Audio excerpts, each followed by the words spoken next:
മനോസുഖമെന്നും മനുഷ്യനിൽ കണ്ടാൽ മനനം ചെയ്യാതിരിക്കുകയില്ല.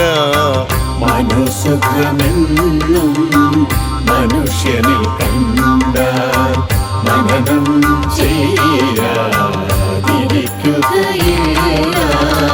മനസ്സിൻ്റെ അതിസുഖം അനുഭവമായാൽ മനസ്സിന്റെ അതിസുഖം അനുഭവമായാൽ ജീവിതം എത്രയോ ധന്യമായി തീരും. ജീവിതം എത്രയോ ധന്യമായി തീരും.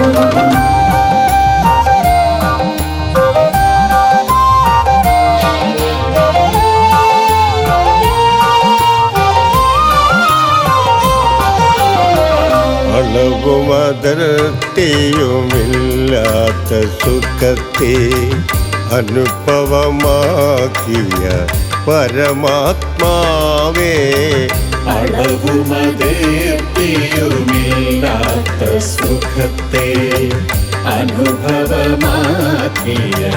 പരമാത്മാവേ, ഗുരുവരനരുളുന്ന തിരുവചനങ്ങൾ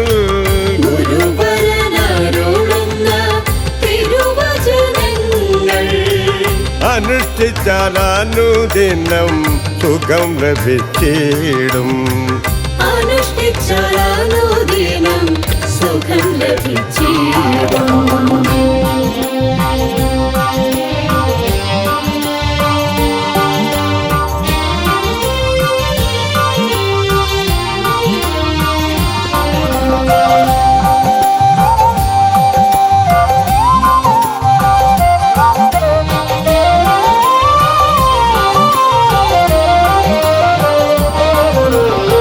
സുഖത്തിൻ്റെ ഇരിപ്പിടം ഗുരുവിലെന്നറിഞ്ഞാൽ ഗുരുപാദം നമിക്കുന്നത് അതിസുഖം തന്നെ. സുഖത്തിൻ്റെ ഇരിപ്പിടം ഗുരുവിലെന്നറിഞ്ഞാൽ ഗുരുപാദം നമിക്കുന്നത് അതിസുഖം തന്നെ. അടിയുറച്ചറിവിൽ തന്നനുസരിക്കുമ്പോൾ അനുഭവം മാറ്റമില്ലാതകതാരിൽ കാണാം. അടിയുറച്ചറിവിൽ തന്നനുസരിക്കുമ്പോൾ അനുഭവം മാറ്റമില്ലാതകതാരിൽ കാണാം. അറിവിന്റെ പൂർണ്ണരൂപ അഖിലേശ്വര, അറിവിന്റെ പൂർണ്ണരൂപ അഖിലേശ്വര, അവതാരമായി വാഴും പരമാത്മാവേ, അവതാരമായി വാഴും പരമാത്മാവേ, അവതാരമായി വാഴും പരമാത്മാവേ, അവതാരമായി വാഴും പരമാത്മാവേ, അറിവിന്റെ പൂർണ്ണരൂപ അഖിലേശ്വര,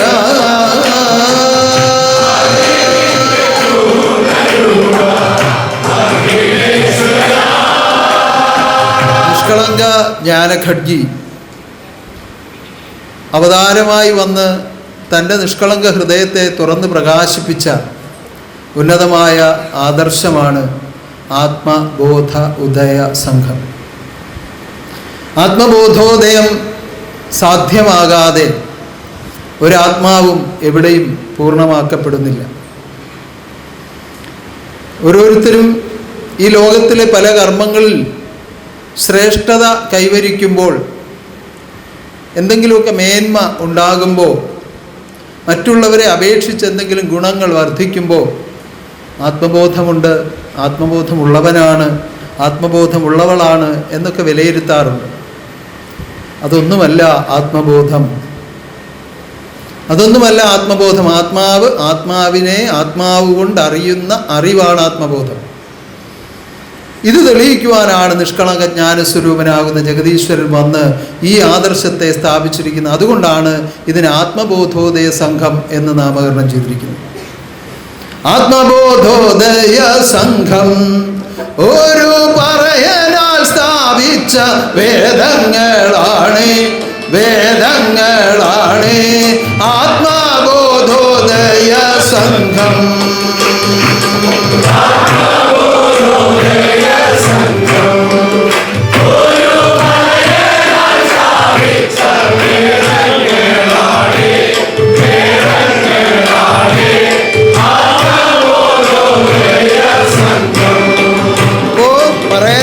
പരമാത്മാവ് വന്ന് തെളിയിച്ച വേദങ്ങളാണ് ആത്മബോധോദയ സംഘമായി നിലകൊള്ളുന്നത്. വേദമെന്നാൽ എന്താണ്? വേദമെന്നാൽ എന്താണ്? ഉറച്ചു പറയൂ. വേദം ആത്മാവാണ് അല്ലേ? ഇപ്പൊ ശാസ്ത്രവോ?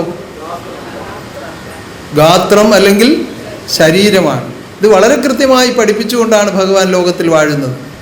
അപ്പോൾ ആ ആത്മാബോധ ഉദയ സംഘം സ്ഥാപിച്ചിരിക്കുന്നു എന്ന് പറയുമ്പോൾ അതിൽ പറയുന്നത് എന്താണ്? വേദങ്ങളാണ് സ്ഥാപിച്ചതെന്നാണ്.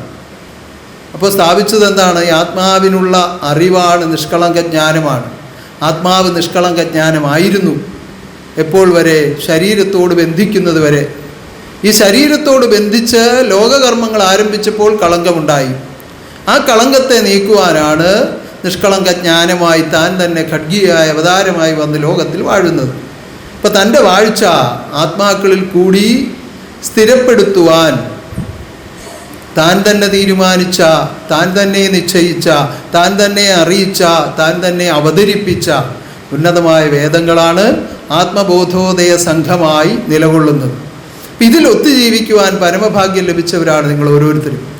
ഇന്നും അനേകം ആളുകൾ പുതിയതായി സത്യം കേട്ടു. കഴിഞ്ഞ ഞായറാഴ്ച ഞാൻ പറഞ്ഞില്ലായിരുന്നോ, നമ്മുടെ ജയന്ത്കുമാർ ഭക്തൻ എന്ന് ഞാൻ സംബോധന ചെയ്തപ്പോൾ ചില ആളുകൾ എന്നോട് ചോദിച്ചു, അദ്ദേഹം സത്യം കേട്ടില്ലല്ലോ, അമ്പൂറ്റി ഇപ്പോഴേ ഭക്തൻ എന്ന് വിളിച്ചോ? പിന്നെ ആ പരാതി വേണ്ട, അദ്ദേഹവും സഹധർമ്മിണിയും സത്യം കേട്ടു. നിരന്തരം ഇവിടെ തന്നെ ഉണ്ട്. എല്ലാ ദിവസവും വരികയും വൈകുന്നേരം ഞാൻ അകത്ത് പ്രവേശിക്കുന്നവരെയും പക്കനാൾ ദിനങ്ങളിലാണെങ്കിൽ ആശ്രമത്തിൽ വന്ന ആരാധന കഴിഞ്ഞ് ഞാൻ പ്രവേശിക്കുന്നത് വരെയും ഒക്കെ അങ്ങനെ നിരന്തരമായി കാര്യങ്ങൾ തന്നെ ബന്ധിച്ച് ആ സന്തോഷത്തിൽ കഴിയുകയാണ്. ഇതുവരെ അനേകം പുണ്യസ്ഥലങ്ങളിൽ പോവുകയും അനേകം ഗുരുക്കന്മാരെ കാണുകയും അനേകം ആദർശങ്ങളെക്കുറിച്ച് അറിയുകയും ഒക്കെ ചെയ്ത ഒരു ആത്മാവാണ്. പക്ഷേ ഇവിടെ വന്ന് നമ്മുടെ ആരാധനയിൽ ബന്ധിച്ചപ്പോൾ ഇതുവരെ ലഭിക്കാത്ത ഒരു ആനന്ദം, ഒരു അതിസുഖമുണ്ടാകുന്നു എന്ന തിരിച്ചറിവിൽ, ആ അനുഭവത്തിൽ നിന്നുകൊണ്ടാണ് സത്യം കേൾക്കാം എന്നിങ്ങോട്ട് അറിയിച്ചു.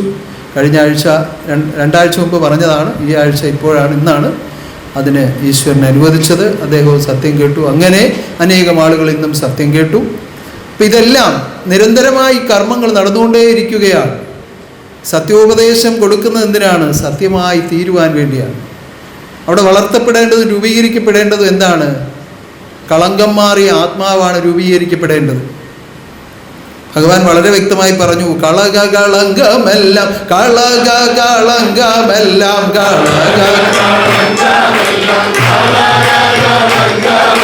നിഷ്കളങ്കരാഗതാരിൽ കളിയാടട്ടെ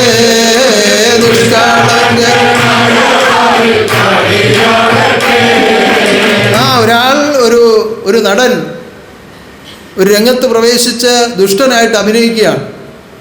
പരമദുഷ്ടൻ. ആൾ താഴോട്ടിറങ്ങി വരുമ്പോഴും ആളുകൾക്ക് അദ്ദേഹത്തിനോടൊരു വിരോധം തോന്നും. കാരണം അത്ര ശക്തമായ കഥാപാത്രത്തെയാണ് അവതരിപ്പിക്കുന്നത്. ആരെ? ഈ നടൻ.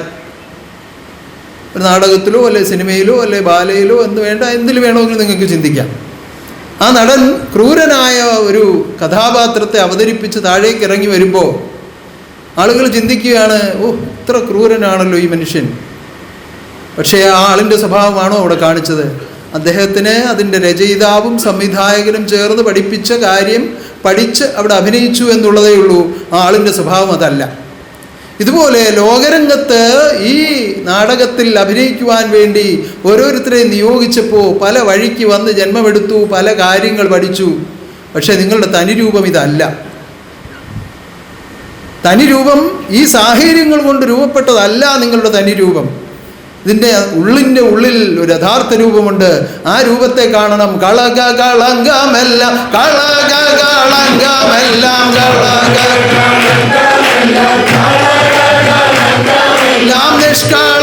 നിഷ്കളങ്കനാകാരിൽ കളിയാടട്ടെ.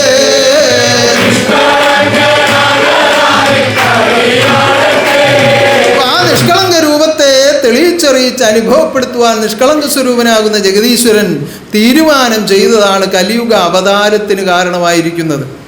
അപ്പം അതാണ് നമ്മൾ തിരിച്ചറിയേണ്ടത്. അവതാരം എന്തിനാണ്? ഓരോരുത്തരുടെയും നെഞ്ചത്ത് കൈവച്ചുകൊണ്ട് പറയും, എന്നെ വീണ്ടെടുക്കാനാണ്.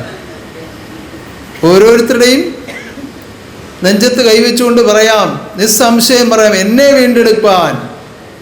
അതിനുവേണ്ടിയാണ് ഖഡ്ഗി അവതാരം.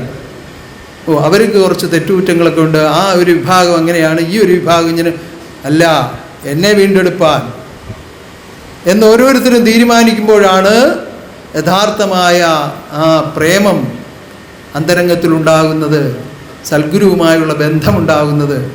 അവരവരുടെയും മറ്റുള്ളവരുടെയും ഒക്കെ കുറവുകളും പോരായ്മകളും ഒക്കെ കണ്ടെത്തി അതിനെ വിമർശിക്കാനും അതിനെ ദുഷിക്കാനും ഒക്കെ തുടങ്ങിയാൽ ഒരിക്കലും നമുക്ക് ശാന്തി ഉണ്ടാവുകയില്ല. മറ്റൊരാളിൻ്റെ കുറ്റം എണ്ണാനല്ല, ആത്മപരിശോധന ചെയ്ത് ആത്മവഞ്ചനയില്ലാതെ ആത്മപരിശുദ്ധിയോടുകൂടി ജീവിതം ചെയ്ത് ആത്മബോധം ഉദിപ്പിക്കാനാണ് ജഗദീശ്വരൻ നമുക്ക് ജന്മം തന്നിരിക്കുന്നത്. അത് തിരിച്ചറിയുമ്പോൾ അതിനു വേണ്ടി ഉദയമായി വന്ന ഗുരുവിനെ നമുക്ക് കൂടുതൽ സ്നേഹമുണ്ടാകും, കൂടുതൽ ബന്ധമുണ്ടാകും, അനുഭവ സുഖങ്ങളിൽ നിരന്തരം ജീവിക്കുവാൻ കഴിയും. അങ്ങനെ നിരന്തരമായ അനുഭവ സുഖങ്ങളിലൂടെ ഗുരുവുമായി ചേർന്ന് ഇണങ്ങി, ആരുമായിട്ടാണ് ചേരുന്നത്? സർവശക്തിയുമായിട്ടാണ്. ആ ശക്തിയുമായി ചേർന്ന് ഇണങ്ങി ജീവിതം ചെയ്യുമ്പോൾ നിരന്തരമായി സുഖത്തിലൂടെ വളർന്ന് വരുമ്പോൾ എവിടെ എത്തിച്ചേരും? ആനന്ദത്തിലെത്തിച്ചേരും. ആ ആനന്ദത്തിൽ നിന്നുകൊണ്ട് വീണ്ടും യാത്ര ചെയ്യുമ്പോൾ നിത്യാനന്ദത്തിലെത്തിച്ചേരും. അങ്ങനെ നിത്യാനന്ദ രാജ്യത്തിൽ സർവാത്മാക്കളെ എത്തിക്കുവാൻ വേണ്ടി വന്ന പരമഗുരുവിനെയാണ് നമ്മൾ ആരാധിക്കുന്നത്. അതുകൊണ്ട് ഏകാഗ്ര ചിന്തയോടുകൂടി ഈ ആരാധനയിൽ സശ്രദ്ധം വീക്ഷിച്ചിരിക്കുക. ഇവിടെ നിന്നും പറയുന്ന ശബ്ദങ്ങളും കീർത്തിക്കുന്ന കീർത്തനങ്ങളും ഓരോന്നും നിങ്ങളുടെ ആത്മാവിൻ്റെ ശുദ്ധീകരണത്തിനുള്ളതാണെന്നുള്ള ഓർമ്മയോടുകൂടി എല്ലാവരും ശ്രദ്ധിച്ച് ഭക്തിയോടുകൂടി ഇരിക്കുക. വിശേഷിച്ച് ഈ ആശ്രമത്തിൻ്റെ വെളിയിലിരിക്കുന്ന സന്താനങ്ങളോട് ഞാൻ പ്രത്യേകം അറിയിക്കുകയാണ്. ആദ്യ സമയത്ത് ഞാൻ നിരന്തരമായി പറയാറുണ്ടായിരുന്നു. വീണ്ടും ഇടയ്ക്കിടയ്ക്ക് പറഞ്ഞ് അകത്തിരിക്കുന്നവരുടെ ശ്രദ്ധ കൂടി അങ്ങോട്ട് വിടണ്ടാലോ എന്ന് വിചാരിച്ച് ഞാൻ പറയാതിരിക്കുന്നതാണെങ്കിലും പല കാര്യങ്ങളും കാഴ്ചകളും ഒക്കെ കാണുമ്പോൾ ബുദ്ധിമുട്ട് തോന്നുന്നുണ്ട്. വീണ്ടും അറിയിക്കുകയാണ്, നിങ്ങൾ ആരാധനയ്ക്ക് വന്നതാണെങ്കിൽ ഇവിടോട്ട് ശ്രദ്ധിച്ചിരിക്കണം. അവിടെ ഇരുന്നാലും ശ്രദ്ധിക്കാൻ കഴിയും, ഭക്തി നിലനിർത്താൻ കഴിയും, ഏകാന്തത നിലനിർത്താൻ കഴിയും, ഏകാഗ്രത നിലനിർത്താൻ കഴിയും. അല്ലാതെ കുഞ്ഞുങ്ങളെ കളിപ്പിക്കാനും അവരവർക്ക് പറയാനുള്ള കുശലങ്ങളൊക്കെ പറയാനുമാണ് വന്നതെങ്കിൽ എത്രയും വേഗം അവരവരുടെ ഭവനത്തിലേക്ക് പോകുന്നതാണ് നല്ലത്. ആരാധനയ്ക്ക് അലക്ഷ്യമുണ്ടാകാത്ത വിധം ശ്രദ്ധയോടുകൂടി ഓരോരുത്തരും ഇരിക്കുക. ഇന്നത്തെ നമ്മുടെ ഈ ആരാധനയിൽ ഒരു കാര്യം വീണ്ടും ഓർമ്മിപ്പിക്കുന്നത് ഞാൻ പ്രാർത്ഥനയിൽ പറഞ്ഞുവെങ്കിലും, നമ്മുടെ ഗീതാനന്ദ സ്വാമി വളരെ കാലം മുതലേ ഡയബറ്റിക് പേഷ്യൻ്റാണ്. ഇപ്പോൾ കാലിലൊരു ചെറിയ അസ്വസ്ഥതയുണ്ടായി. അതിൻ്റെ ചികിത്സയ്ക്കായിട്ട് ഹോസ്പിറ്റലിലാണ്, അമൃത ഹോസ്പിറ്റലിലാണ്. ഇപ്പോൾ ഇന്നലത്തെയും ഇന്നത്തെയും റിപ്പോർട്ട് അനുസരിച്ച് വളരെ വ്യത്യാസമുണ്ട്. അദ്ദേഹം വളരെ ഏറെ കാര്യങ്ങൾ നമ്മുടെ ആദർശത്തിന് വേണ്ടി പ്രവർത്തിക്കുന്ന ഒരാളാണ്, നിങ്ങൾക്കെല്ലാം അറിയാമല്ലോ. അപ്പം അദ്ദേഹത്തിൻ്റെ സുഖത്തിന് വേണ്ടി നമുക്ക് പ്രാർത്ഥിക്കാം. സർവശക്തി അനുഗ്രഹിക്കട്ടെ. പരാശക്തി പരാശക്തി പരമാനന്ദം തരുന്നൊരു ശക്തി. പരാശക്തി പരാശക്തി പരമാനന്ദം തരുന്നൊരു ശക്തി. പരാശക്തി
പ്രപഞ്ചങ്ങൾക്കും കാരണഭൂതനായ ജഗദീശ്വരൻ, സർവപ്രപഞ്ചങ്ങൾക്കും കാരണഭൂതനായ ജഗദീശ്വരൻ, ആദിപരാശക്തി, ആദിപരാശക്തി, അന്ത്യത്തിൽ ജ്ഞാനഖഡ്ഗിയായി ഉദയമായി വന്ന് വാഴുന്ന കാലമാണ് കലിയുഗം. അന്ത്യത്തിൽ ജ്ഞാനഖഡ്ഗിയായി തിരോധാരമായി വന്ന് ഉദയമായി വാഴുന്ന കാലമാണ് കലിയുഗം. കലിയുഗത്തെ പലവിധത്തിലും വഴിപറയുന്ന ഒരു പ്രവണത മനുഷ്യകുലങ്ങളുടെ ഇടയിലുണ്ട്. കലിയുഗത്തെ പലവിധത്തിലും വഴി പറയുന്ന ഒരു പ്രവണത മനുഷ്യകുലങ്ങളിലുണ്ട്. അത് വഴി പറയുന്നവരുടെ കുറ്റമല്ല, അത് വഴി പറയുന്നവരുടെ കുറ്റമല്ല. പലവിധത്തിലുള്ള കോലാഹലങ്ങളും ദുഷ്കൃത്യങ്ങളും അന്ധകാരാവസ്ഥകളും രോഗാവസ്ഥകളും പാപബന്ധനങ്ങളും ഭൂതബന്ധനങ്ങളും എല്ലാം നിലവിലുണ്ട്. ഇതൊക്കെ അനുഭവിക്കുമ്പോൾ കലികാലം എന്ന് പറയാറുണ്ട്. പക്ഷേ എന്തുകൊണ്ടാണ് ഇതെല്ലാം അനുഭവിക്കേണ്ടി വരുന്നത്? അതാണ് തിരിച്ചറിവില്ലാത്തത്. അത് അറിയിക്കുവാനാണ് കലിയുഗത്തിൽ അവതാരം വന്നിരിക്കുന്നത്. എന്തുകൊണ്ടാണ് ഈ ദുഃഖങ്ങളെല്ലാം അനുഭവിക്കേണ്ടി വരുന്നത്? ഒറ്റ കാര്യമാണ്, മറ്റൊരു കാര്യവുമില്ല. അജ്ഞാനം കൊണ്ടാണ്. അജ്ഞാന ബന്ധനമാണ് ആത്മാവിൽ ദുഃഖമുണ്ടാക്കുന്നത്. അജ്ഞാനം മാറ്റുവാനുള്ള വഴി ആത്മനാഥൻ തെളിയിച്ചറിയിച്ചുകൊണ്ടാണ് ലോകത്തിൽ അവതാരമായിരിക്കുന്നത്. അതെന്താണ് അറിയിക്കുന്നത്? നിഷ്കളങ്ക ജ്ഞാനം ഖഡ്ഗിയായി വന്നിട്ട് കലിയെ വധിച്ചിടുന്നു, കലിയെ വധിച്ചിടുന്നു.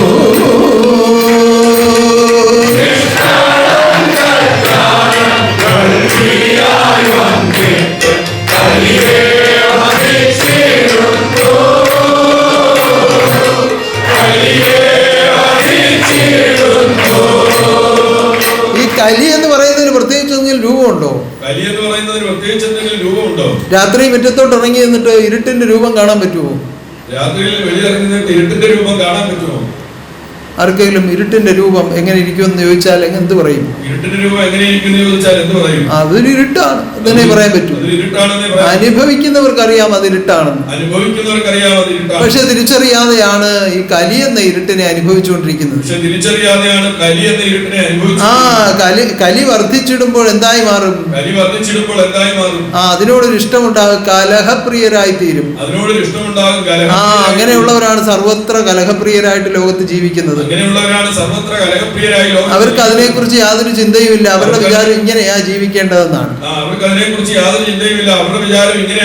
ശാന്തി നിറഞ്ഞ, സമാധാനം നിറഞ്ഞ, സുഖം നിറഞ്ഞ, ആനന്ദം നിറഞ്ഞ വെളിച്ചമാകുന്ന നിഷ്കളങ്കത്വത്തെ അവർക്കറിയില്ല. അതുകൊണ്ട് അവരുടെ സുഖം എന്തിലാണ്? ഈ പോത്തെന്ന് പറയുന്ന മൃഗം ചേറ്റിലിറങ്ങി കിടക്കുന്ന പോലെയാണ് അജ്ഞാനത്തോട് ബന്ധമുള്ള ആളുകൾ അതിലിറങ്ങി കിടക്കുന്നത്. നല്ല വെള്ളം ഒഴിച്ച് കുളിപ്പിച്ചാലും ഈ ചേറ് കണ്ട ഉടൻ ഈ പോത്തിന് ഇറങ്ങണം. അതിന്റെ സുഖം അതിലാണ്. അത് ആ സുഖമാണ് അത് പറഞ്ഞിരിക്കുന്നത്. ആ ജന്മത്തിൽ അങ്ങനെയാണ്. എന്നതുപോലെ ഇരുട്ടിനെ ഇഷ്ടപ്പെടുന്നവർ, കലിയെ ഇഷ്ടപ്പെടുന്നവർ അതാണ് നല്ലതെന്ന് പറഞ്ഞ് അതിന്റെ കൂടെ നടക്കും. അങ്ങനെയുള്ളവരാണ് കലി വർദ്ധിച്ചിടുന്നവർ കലഹപ്രിയരായി തീരും.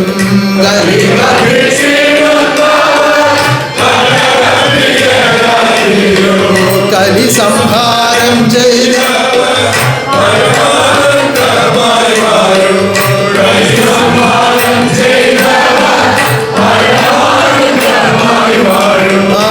എപ്പോഴാണ് ഈ കലി സംഹാരം ഉണ്ടാവുന്നത്? ഇരുട്ട് മാറണമെങ്കിൽ എന്ത് വേണം? വെളിച്ചം വരണം. അപ്പൊ അജ്ഞാനം മാറുന്നതിന് എന്ത് വേണം? നിഷ്കളങ്ക ജ്ഞാനം ഖഡ്ഗിയായി വന്നിട്ട് കലിയെ വധിച്ചിടുന്നു, കലിയെ വധിച്ചിടുന്നു. നിഷ്കളങ്ക ജ്ഞാനം ഖഡ്ഗിയായി വന്നിട്ട് കലിയെ വധിച്ചിടുന്നു, കലിയെ വധിച്ചിടുന്നു. ഇപ്പൊ നിങ്ങൾ ഇതിനോട് ബന്ധിച്ചു നിൽക്കുന്നവർ ഇത് പാടുന്നു, പറയുന്നു. പഠിച്ചിട്ടൊന്നും അല്ലെങ്കിലും, എല്ലാം അറിഞ്ഞിട്ടല്ലെങ്കിലും എന്തൊക്കെയോ ഒരു സുഖം ഇവിടെ വരുമ്പോ ഉണ്ട് എന്നൊരു ചിന്തയിൽ അങ്ങനെ ബന്ധിച്ചു നിൽക്കുന്നവരുണ്ട്. മാനസികമായ ഒരു ശാന്തി ഉണ്ടാകുന്നു എന്ന അനുഭവത്തിൽ ബന്ധിച്ചു നിൽക്കുന്നവരുണ്ട്. എവിടെ പോയാലും സാധിക്കാത്ത ചില കാര്യങ്ങൾ ഇവിടെ കൊണ്ട് സാധിക്കുമെന്ന അനുഭവത്തിൽ നിൽക്കുന്നവരുണ്ട്. ഒരു പുരാണങ്ങളിൽ ലഭിക്കാത്ത മഹാതത്വങ്ങളെ വിശകലനം ചെയ്യുന്ന മഹാരാധന നടത്തുന്ന മഹാപുരുഷൻ ഇവിടെ വാഴുന്നുണ്ട് എന്ന ദൃഢനിശ്ചയത്തോടുകൂടി വരുന്നവരുണ്ട്. വിശകലനം ചെയ്യാത്ത മഹാജ്ഞാനങ്ങളെ പ്രദാനം ചെയ്തുകൊണ്ട് മഹാപുരുഷൻ ഇവിടെ വാഴുന്നു എന്നുള്ള സത്യത്തെ തിരിച്ചറിഞ്ഞുകൊണ്ട് ഇവിടെ വരുന്നവരുണ്ട്. അങ്ങനെ പലവിധ ചിന്തകളോടും അറിവോടും കൂടിയാണ് ഈ സന്താനങ്ങൾ ഓരോരുത്തരോട് ബന്ധിച്ചിരിക്കുന്നത്. കഴിഞ്ഞ ദിവസം വീണ്ടും നമ്മുടെ ആനന്ദവനം സ്വാമി എന്നെ കാണാൻ വന്നിരുന്നു. ജുനാഖാഡയുടെ മഹാമണ്ഡലേശ്വരായ ആനന്ദവനം ഭാരതി മഹാരാജ് എന്ന സന്യാസവര്യൻ ഇവിടെ വന്നു. വീണ്ടും അദ്ദേഹത്തിന് എന്നെ കാണണമെന്നും ഒന്ന് സംസാരിക്കണമെന്നൊക്കെയുള്ള ആഗ്രഹം ഉണ്ടായി. ഇവിടെ അടുത്ത് നമ്മുടെ കണ്ടിയൂർ എന്ന് പറയുന്ന സ്ഥലത്ത് സൈനിക സ്കൂളിൽ അദ്ദേഹം ഒരു പരിപാടി പങ്കെടുക്കാൻ വന്നു.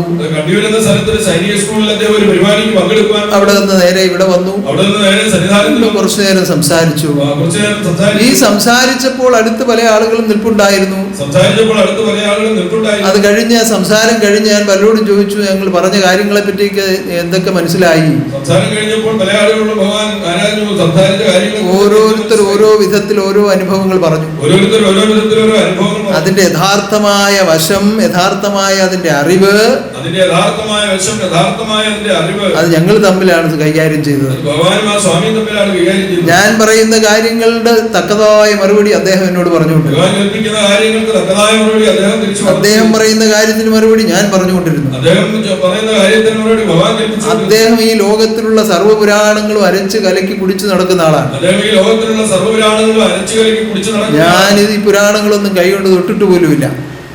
പക്ഷേ മഹാഗ്രന്ഥമാകുന്ന ശുഭാനന്ദം എന്നിലിതാ ഉദിച്ച് പ്രകാശിച്ച് നിലകൊള്ളുകയാണ്.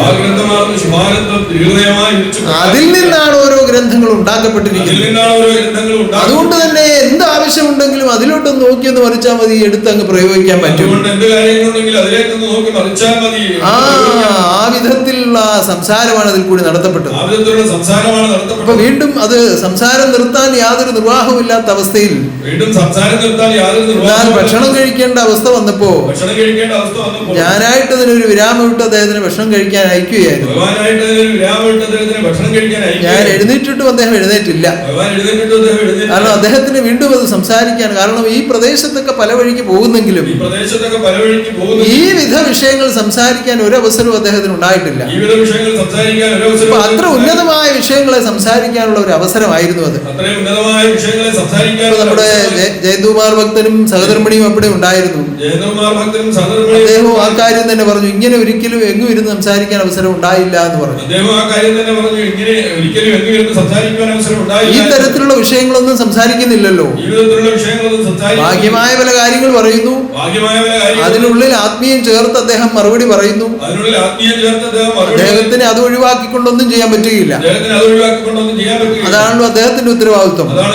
അപ്പൊ ഏത് സങ്കടങ്ങൾക്കും ഏത് ദുഃഖങ്ങൾക്കും പരിഹാരം ആത്മീയത്തിലുണ്ട്. എങ്ങനെയുള്ളവർക്ക്? തിരിച്ചറിവുള്ളവർക്ക്. ഇല്ലെങ്കിൽ മറ്റു പലതുമായിരിക്കും ചിന്തിക്കുക. അപ്പൊ ആ വിധത്തിൽ ഉന്നതമായ തത്വങ്ങളെ ആത്മാവിൽ സ്വീകരിപ്പാനായി ആത്മാവ് ഒരുക്കപ്പെട്ടാൽ, ആത്മനാഥൻ പറയുന്നതിൽ നിന്ന് അതൊക്കെ സ്വീകരിക്കാൻ കഴിയും. അപ്പൊ ഇതെല്ലാം ചേർത്താണ് ഈ ആരാധന നടത്തിക്കൊണ്ടിരിക്കുന്നത്. ബാലവാടി പഠിക്കുന്നവർക്കുണ്ട്, പ്രൈമറി സ്കൂളുകാർക്കുണ്ട്, UP സ്കൂളുകാർക്കുണ്ട്, ഹൈസ്കൂളുകാർക്കുണ്ട്, കോളേജ് വിദ്യാഭ്യാസം നടത്തുന്നവർക്കുണ്ട്, PhD പഠിക്കുന്നവർക്കുണ്ട്. ഇനി അതിനും മേലെ എന്തെങ്കിലും ഉണ്ടെങ്കിൽ അവർക്കുള്ളതുമുണ്ട്. നിഷ്കളങ്ക ജ്ഞാനം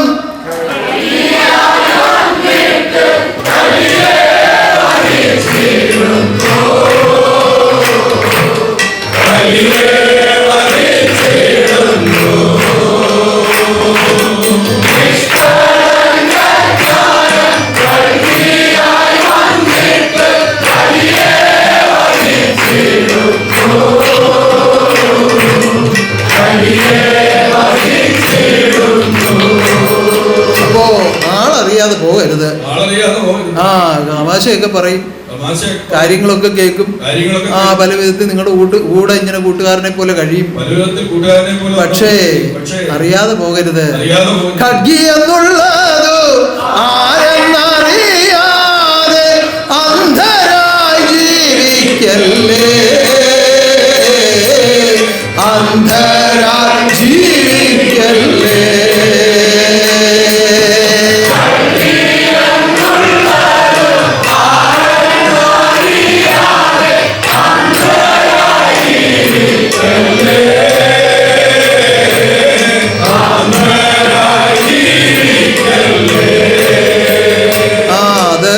ഉദാഹരണം അതിന് പറയാൻ പറ്റുന്നത്, ഒരു ബൾബ് പീസായി, അത് ശരിയാക്കാൻ തുടങ്ങിയപ്പോൾ അതിന്റെ വയറ് കണക്ഷൻ വിട്ട് താഴെ പോന്നു. അത്ര പരിചയമില്ലാത്ത ആളാ ബൾബ് ഇടാൻ കയറിയത്. ബൾബ് ഇട്ടാ മതിയല്ലോ എന്നാ വിചാരിച്ചത്. വയറിന്റെ ആ കണക്ഷൻ വിട്ടതായിരുന്നു. അപ്പൊ അത് താഴോട്ട് ഞൂർന്ന് വീണു. അപ്പൊ ഓടിച്ചെന്ന് അതിന്റെ അറ്റത്തങ്ങ് പിടിച്ചു. അതിനകത്തൊന്നും കാണാനില്ലല്ലോ, അതിനകത്തൊന്നും അറിയാനും ഇല്ലല്ലോ. ചെന്ന് ഇത് തിരിച്ചങ്ങോട്ട് കയറ്റാന്ന് വിചാരിച്ച അതിന്റെ അറ്റത്ത് കയറി പിടിച്ചു. എങ്ങനെ ഇരിക്കും അവസ്ഥ? അത് വലിയ ആഘാതം ഉണ്ടാക്കും. അത് മരണത്തിന് വരെ ഇടയാക്കും. മനഃശക്തി ഇല്ലാത്തവർക്കാണെങ്കിൽ മരണത്തിന് വരെ ഇടയാക്കും. അപ്പൊ ആ വിധത്തിൽ ഈ ഖഡ്ഗി അവതാരം സമ്പൂർണ്ണ ജ്ഞാനം, സമ്പൂർണ്ണ ശക്തി, സമ്പൂർണ്ണ തേജസ്, സമ്പൂർണ്ണ ശാന്തി, സമ്പൂർണ്ണ പരമാനന്ദം ഈ ലോകത്തിൽ അവതാരമായി വന്ന് ഇപ്രകാരം വാഴുമ്പോൾ ഖഡ്ഗി എന്നുള്ളത് ആരെന്നറിയാതെ അന്ധരായി ജീവിക്കല്ലേ, അന്ധരായി ജീവിക്കല്ലേ.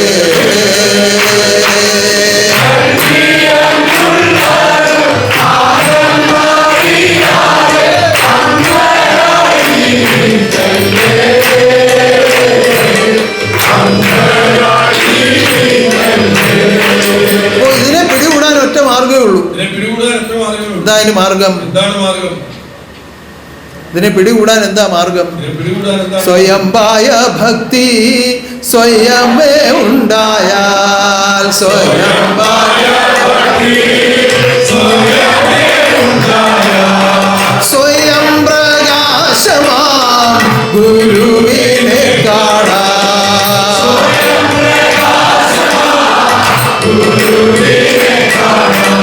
കരസ്ഥമാക്കാൻ ഒറ്റ വഴി അതേ ഉള്ളൂ. അതുകൊണ്ട് പരാർത്ഥ കർമ്മവും പരമഭക്തിയും പരമാത്മാവിന്റെ കരുണയും മതി. ഇത് മൂന്നും സ്വായത്തമാക്കണമെങ്കിൽ എന്ത് വേണം? നിയമം പാലിക്കണം ആത്മാക്കളെ, നാമം സ്തുതിക്കണം ആത്മാക്കളെ,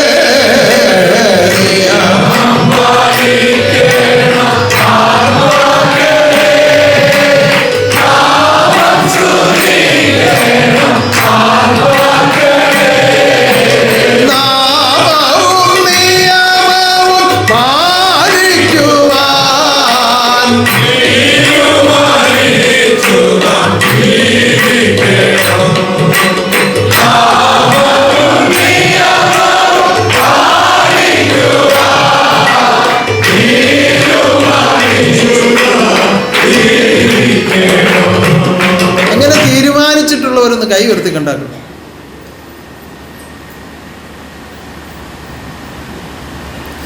അറിഞ്ഞും അറിയാതെയും നിങ്ങളിലേക്ക് തീരുമാനം എത്തിച്ചിരിക്കുകയാണ്. കൈകൾ പല ആളുകളും ഇത് അറിഞ്ഞിട്ടുണ്ട്, പല ആളുകളും അറിഞ്ഞിട്ടില്ല. എന്താണ് തീരുമാനം? മരണക്കിടക്ക വരയുമെന്റെ ഗുരുവരനുടെ,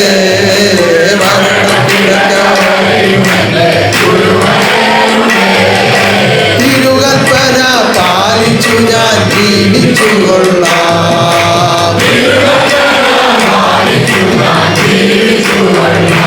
ആ കൽപ്പനയാണ് നിയമം. കൽപ്പിച്ചതാരാണ്? അത് ഗുരുവാണ്. നാമം ഗുരുവാകുന്നു. കൽപ്പനയോ നിയമങ്ങളാകുന്നു. അങ്ങനെ നാമവും നിയമവും പാലിക്കുവാൻ തീരുമാനിച്ചു നാം ജീവിക്കണം.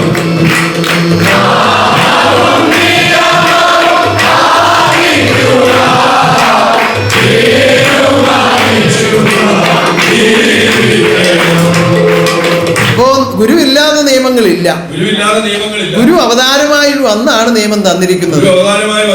അതുകൊണ്ട് തന്നെ സർവ്വ നിയമങ്ങൾക്കും ബന്ധം, ഏകബന്ധം ഗുരുവിലേക്കാണ്. ഓരോ നിയമങ്ങൾ പാലിക്കുമ്പോഴും നിങ്ങൾ ബന്ധിക്കപ്പെടുന്നത് ഗുരുവിലേക്കാണ്. ആ ബന്ധമാണ് നിങ്ങൾക്ക് നിത്യബന്ധമായി മാറുന്നത്. ആ നിത്യബന്ധമാണ് നിങ്ങളെ നിത്യാനന്ദത്തിൽ എത്തിക്കുന്നത്. ഈ ബന്ധം ഉണ്ടാകണമെങ്കിൽ, ഈ നിത്യാനന്ദം അനുഭവിക്കണമെങ്കിൽ ഒറ്റ കാര്യം മതി, നിയമം പാലിച്ച് നാമം സ്തുതിച്ചുകൊള്ളുക. ഇത് നിരന്തരമായി ഞാൻ നിങ്ങളെ അറിയിച്ചുകൊണ്ടിരിക്കുകയാണ്. അനേകം ആളുകളിൽ അനേക വിധത്തിൽ ഇതിന്റെ രൂപാന്തരം ഉണ്ടായിക്കൊണ്ടിരിക്കുന്നു.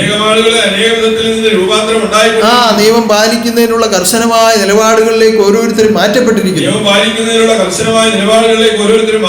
ആ ചില ആളുകൾ എന്തെല്ലാം കേട്ടാലും എന്തെല്ലാം അറിഞ്ഞാലും ഞങ്ങൾ ഇങ്ങനെയാ, അന്ന് മുതൽ ഇങ്ങനെയാ ജീവിച്ചു വന്നത്, കുഴപ്പമൊന്നുമില്ല, ഇങ്ങനെ അങ്ങ് പോയാൽ മതി.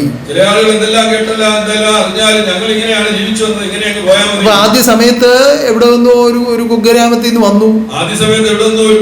അന്ന് അവിടെ ആരുമില്ല, ഇതുമായി ബന്ധമുള്ള ആരുമില്ല. എടുത്താ പൊങ്ങാത്ത എന്തോ ഒരു ദുഃഖവുമായി വന്നു. ദുഃഖം തീർക്കാൻ വേണ്ടി സത്യം കേൾപ്പിച്ചു. സത്യം കേട്ടു, ദുഃഖം മാറി, 2-3 പ്രാവശ്യം കൂടെ ഒക്കെ വന്നു, പിന്നെ അങ്ങ് പോയി. പിന്നെ വല്ലപ്പോഴും ഇങ്ങനൊന്ന് വരും. ജന്മനക്ഷത്രത്തിനൊന്ന് പോണമല്ലോ, അല്ലെങ്കിൽ നന്ദികേടായി പോകത്തില്ലേ എന്ന് ചിന്തിച്ചു വരുന്ന ചില ആളുകളുണ്ട്. അതിനും മടി പിടിക്കുന്ന ചില ആളുകളുണ്ട്. ഇങ്ങനെയുള്ള ആളുകൾക്ക് ഇതിന്റെ നിയമവശങ്ങളെ കുറിച്ച് കൃത്യമായ ഒരു ബോധ്യമില്ല. ഇത് അറിവുള്ളവരുമായി ചേർന്ന് പലതവണ അതിനെപ്പറ്റി ആലോചിക്കുകയും ചിന്തിക്കുകയും സംസാരിക്കുകയും ഒക്കെ ചെയ്യുമ്പോഴാണ് ഒരു നിയമം ഒരു ആ വ്യക്തിയിൽ ഉറക്കപ്പെടുന്നത്. അതിനാണ് ഈ സജ്ജന സംഗമം എന്ന അതിനാണ് കുടുംബാരാധനകൾ വെച്ചിരിക്കുന്നത്. ആ കുടുംബാരാധനയ്ക്ക് വരുമ്പോ നമ്മൾ സാക്ഷീകരണം നടത്തും, അനുഭവ സാക്ഷി പറയും. ആ സാക്ഷി പറയുന്ന സമയത്ത് ഉണ്ടാകുന്ന അനുഭവങ്ങൾ ചിത്രീകരിക്കുമ്പോ അത് കേട്ട് മറ്റുള്ളവർക്ക് ആകർഷണം ഉണ്ടാവുകയും ആ നിയമം പാലിക്കുന്നതിന്റെ പ്രത്യേകത ഉറപ്പിക്കപ്പെടുകയും നിയമം പാലിക്കാൻ തീരുമാനം ഉണ്ടാവുകയും ചെയ്യും. ഇത് ഒരു പ്രത്യേക വ്യവസ്ഥയാണ്. ആളുകൂട്ടുന്നതിനുള്ള പ്രസംഗമല്ല അനുഭവ സാക്ഷി. നമ്മളിലുണ്ടായ ഒരു അനുഭവം മറ്റൊരാളിനോട് പറയുമ്പോ ഈ അനുഭവം വേണമെന്ന് ആഗ്രഹമുള്ളവർ ഈ നിയമത്തെ സ്വീകരിക്കാൻ തയ്യാറാവും. ആ സ്വീകരണം അവരിൽ ആനന്ദത്തെ ഉളവാക്കും.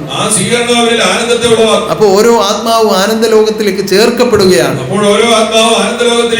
സർവാത്മാക്കളെയും സമ്പൂർണ്ണമാക്കാതെ സർവശക്തി പോവുകയില്ല.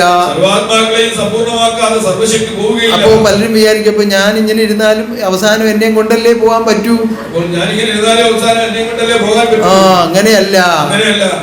ഒരു ലോഹം, ഒരു സ്വർണം എടുത്ത് ഒരു രൂപം ഉണ്ടാക്കാൻ, ഒരു കമ്മൽ ഉണ്ടാക്കാൻ തീരുമാനിച്ചു. പണി ചെയ്യുന്ന ആള് അതെടുത്ത് കൈവച്ച് ആദ്യം അതിന്റെ ഷേപ്പൊക്കെ നോക്കി ഏത് വിധത്തിലാണ് രൂപപ്പെടുത്തേണ്ടത് അതിന്റെ മനസ്സിലൊരു ആശയം ഉണ്ടാക്കി. ആദ്യം അതിനെ എവിടെ വെക്കും? തീക്കകത്തോട്ട് വെക്കും. അങ്ങോട്ട് ഉരുകി അതിന്റെ പരുവാകുമ്പോ എടുത്തിട്ട് 5-6 അടി അടിക്കും. എന്നിട്ട് അതിൽ നിന്ന് കുറച്ച് കട്ട് ചെയ്യും. എന്നിട്ട് പിന്നെ ഒരു ഉരുട്ടുരുട്ടും. വീണ്ടും തീക്കകത്ത് വെക്കും. വീണ്ടും ഉരുട്ടും. വീണ്ടും വെക്കും. വീണ്ടും ഉരുട്ടും. ഇങ്ങനെ തീക്കകത്ത് വെച്ച് അങ്ങനെ പാകപ്പെടുത്തിയാണ് ഇതിനെ രൂപപ്പെടുത്തി എടുക്കുന്നത്. അപ്പൊ അതിൽ നിന്ന് ഒരു കഷ്ണം സ്വർണം വിചാരിക്കാനില്ല, ഞാൻ അങ്ങോട്ട് കയറുന്നത്, ഞാൻ ഇവിടെ ഇരിക്കുകയെന്ന് വിചാരിച്ചാൽ കൊടിലുകൊണ്ട് പെടലും കയറി പിടിച്ച് അങ്ങോട്ട് വെച്ച് ഒരുക്കി ഇങ്ങോട്ടൊക്കെ ചേർക്കത്തില്ലയോ? ചേർക്കും. സർവ്വതിനെയും ചേർക്കും. അപ്പൊ അതുകൊണ്ട് അങ്ങനെയൊന്നും ആരും വിചാരിക്കണ്ട. അത് സമ്പൂർണ്ണമാകുവാൻ മുന്നമേ തയ്യാറായ വലിയ ഇടി അടിയൊന്നും ഇല്ല, അങ്ങ് പോകാൻ പറ്റും. ഈ കലിയുഗത്തിൽ ഈ നരകത്തിൽ കിടന്ന് നട്ടം തിരിയാതെ, ആ കഷ്ടതകളൊന്നും സഹിക്കാതെ, ദുഃഖങ്ങളൊന്നും സഹിക്കാതെ എത്രയും വേഗം നമുക്ക് അങ്ങോട്ട് ചേർന്നാൽ ഈ അടി ഇച്ചിരി കുറച്ചു കൊണ്ടാൽ മതിയല്ലോ എന്ന് തീരുമാനിക്കുന്നതാണ് നല്ലത്. അതിനെന്ത് വേണം? നിയമം പാലിക്കണം ആത്മാക്കളെ, നാമം സ്തുതിക്കണം ആത്മാക്കളെ.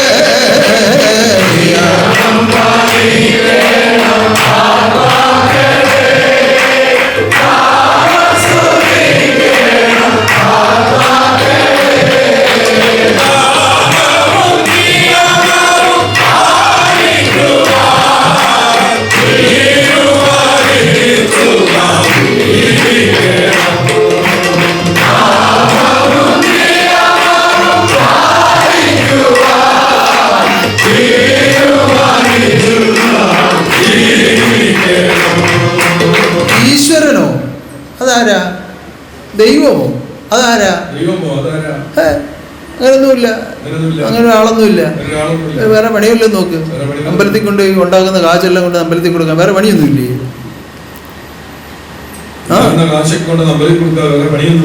ഇങ്ങനെ എന്തിനാ ഇങ്ങനെ നമ്മളുണ്ടാക്കുന്ന കാശ് കൊണ്ട് ഭഗവാൻ കൊടുക്കുന്നു? അതിന്റെ ആവശ്യം എന്തുവാ?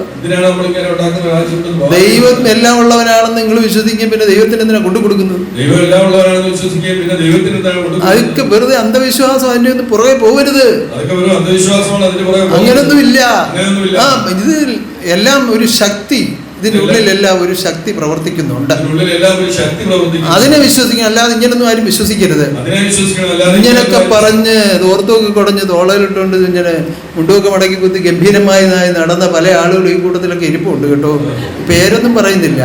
എല്ലാം ഇനി വന്നു, ഇനിയും വന്നുകൊണ്ടേ ഇരിക്കുകയാണ്. കേട്ടു കേട്ടറിഞ്ഞു ജനം കൂട്ടമായി വന്നു, കേട്ടു കേട്ടറിഞ്ഞു ജനം കൂട്ടമായി വന്നു. പാദപത്മം നമിക്കുന്നു പാപശാന്തിക്കായി, കേട്ടു കേട്ടറിഞ്ഞു ജനം കൂട്ടമായി വന്നു. പാദപത്മം നമിക്കുന്നു പാപശാന്തിക്കായി. അങ്ങനെയുള്ള ആളുകളൊക്കെ ഇവിടെ വന്ന് ഈ പ്രകാശത്തിലേക്ക് പ്രവേശിച്ചു കഴിയുമ്പോ പിന്നെ അവരാ പറയുന്നത്, അയ്യോ ദൈവം അതാണ് ഈ ലോകം മുഴുവൻ സൃഷ്ടിച്ചത്. ദൈവമില്ല എന്ന് പറഞ്ഞുകൊണ്ടിരുന്നതാണ്. ദൈവാരാധന ചെയ്യുന്നവരെ ആക്ഷേപിച്ചുകൊണ്ടിരുന്നതാണ്.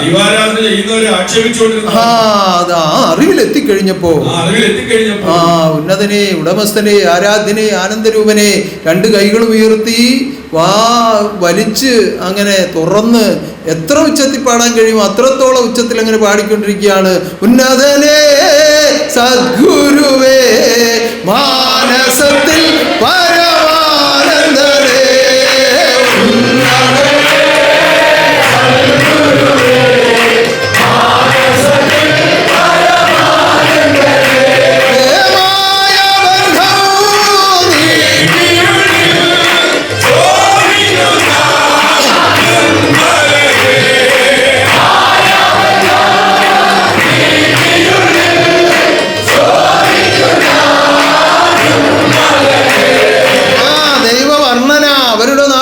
നടത്തുകയാണ്.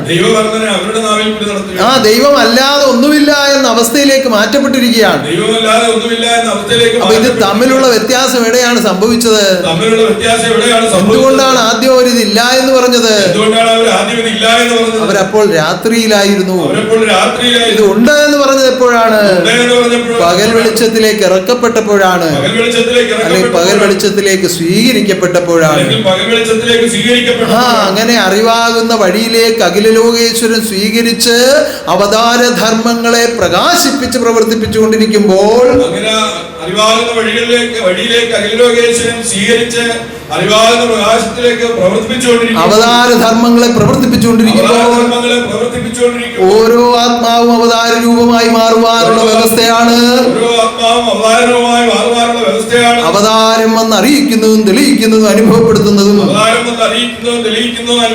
അങ്ങനെ കലിയുഗാവതാരത്തിന്റെ പ്രാധാന്യം ഹൃദയം കൊണ്ട് അനുഭവിച്ചറിയുവാനുള്ള പരമഭാഗ്യം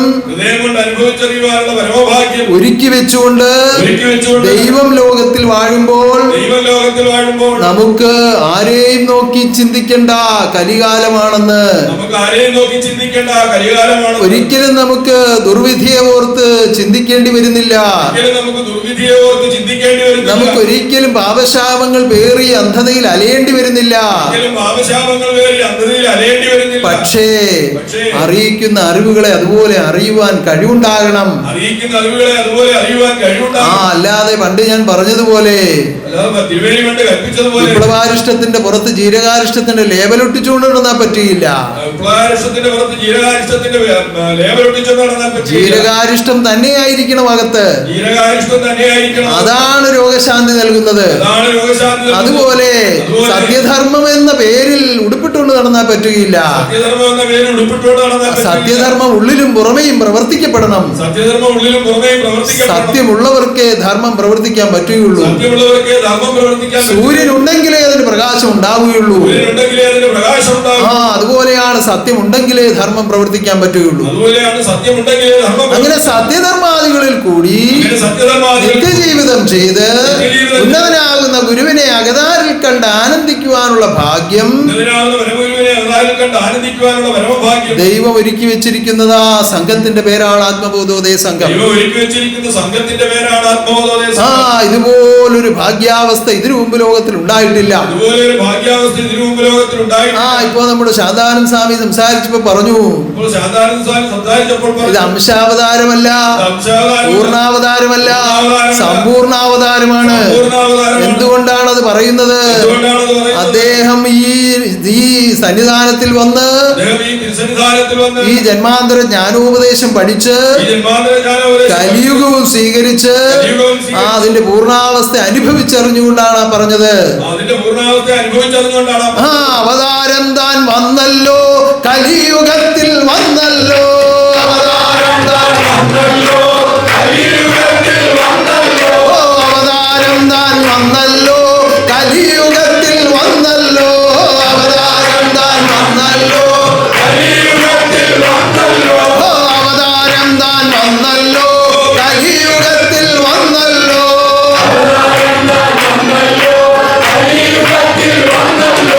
കലി സംഹാരം ചെയ്യ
കഴുകി ഉദയമായി വന്ന് ഈ സമ്പൂർണ്ണ ജ്ഞാനം അവതരിപ്പിക്കുന്നതുകൊണ്ടാണ് ഇത് സമ്പൂർണ്ണാവതാരം എന്ന് പറയുന്നത്. ഇതിന് പ്രത്യേകിച്ച് വേറെ അടയാളം ഒന്നും തരാനില്ല. പുരാണങ്ങളിൽ ദേവീദേവന്മാരെ പോലും അനേകം അടയാളങ്ങളോടുകൂടിയാണ് അറിയപ്പെടുന്നത്. വെറുതെ ഇപ്പൊ എവിടെയെങ്കിലും ഒരു വീണ ഇരുന്നാൽ നമുക്ക് പെട്ടെന്ന് എന്ത് ഓർമ്മ വരും? സരസ്വതി ഓർമ്മ വരും. ഏതാ നമ്മുടെ ഇവിടുത്തെ സരസ്വതിയാണോ? അല്ല, ദേവി സരസ്വതി. അത് വിദ്യാദേവതയായി അറിയപ്പെടുന്ന സരസ്വതിയെ നമുക്ക് പെട്ടെന്ന് ഓർമ്മ വരും. എന്തുകൊണ്ട്? പുരാണങ്ങളിലൂടെ ആ വിധത്തിലാണ് അത് അറിയപ്പെട്ടിരിക്കുന്നത്. അങ്ങനെയാണ് നമ്മൾ വരച്ചു ചേർത്തിരിക്കുന്നത്. അങ്ങനെയാണ് നമ്മൾ കണ്ടിരിക്കുന്നത്. താമരയിൽ വീണയും പിടിച്ചിരിക്കുന്ന ഒരു ദേവിയാണ് സരസ്വതി. ഒരു പാത്രം ലഡു കണ്ടാലോ എന്തോ ഓർമ്മ വരും? പറയാൻ ഒരു മടി. ലഡുവിൻ്റെ കാര്യമായിട്ടല്ലേ പെട്ടെന്ന് നമുക്ക് അതിന് മോദകം എന്നൊരു പേരൂടെ ഉണ്ട്. ഗണപതി ഓർമ്മ വരും. ഇപ്പൊ ഒരു തൃശൂലമാണെങ്കിലോ, സുദർശനമാണെങ്കിലോ, ഇതൊക്കെ ഓർമ്മ വരുന്നത് എന്തുകൊണ്ടാണ്? ഇവരുടെ അടയാളങ്ങളായിട്ട് ചിത്രീകരിക്കപ്പെട്ടിരിക്കുന്നു വർഷങ്ങളായി. കലിയുഗാവതാരത്തിന്റെ അടയാളമായിട്ട് ചിലയിടത്തൊക്കെ വരച്ചു വെച്ചിട്ടുണ്ട്. എന്താ വരച്ചു വെച്ചിരിക്കുന്നത്? വെള്ളക്കുതിരയുടെ പുറത്ത് വാളും പിടിച്ചൊരാൾ ഇങ്ങനെ വരുന്നു, ഒരു യോദ്ധാവായിട്ട്. എന്താ ഈ വെള്ളക്കുതിര? എന്താ വെള്ളക്കുതിര? അതായി പറയുന്ന നിയമം പരിശുദ്ധ ജീവിതം. ആ പരിശുദ്ധതയാണ് താൻ ലോകത്തിലേക്ക് പ്രദാനം ചെയ്യുന്നത്. ഖഡ്ഗമോ എന്താണ്? ഖഡ്ഗായുധം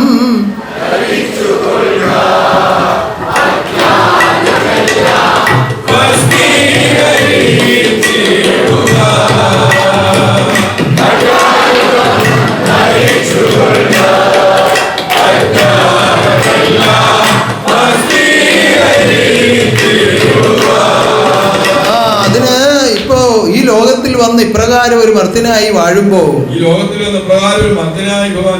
എപ്പോഴും കുതിരപ്പുറത്ത് കയറി വാളുമൊക്കെ പിടിച്ചോണ്ടിരിക്കാൻ പറ്റുമോ?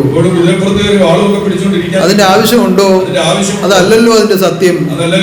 അത് രൂപപ്പെടുത്തുവാൻ വേണ്ടി ചിത്രീകരിക്കപ്പെട്ടതാണ്. അതെല്ലാം ഓരോന്നും അങ്ങനെ തന്നെയാണ്. അല്ലാതെ പരമശിവൻ എപ്പോഴും തൃശ്ശൂരിലും പിടിച്ചോണ്ട് നടന്ന ആളാണോ?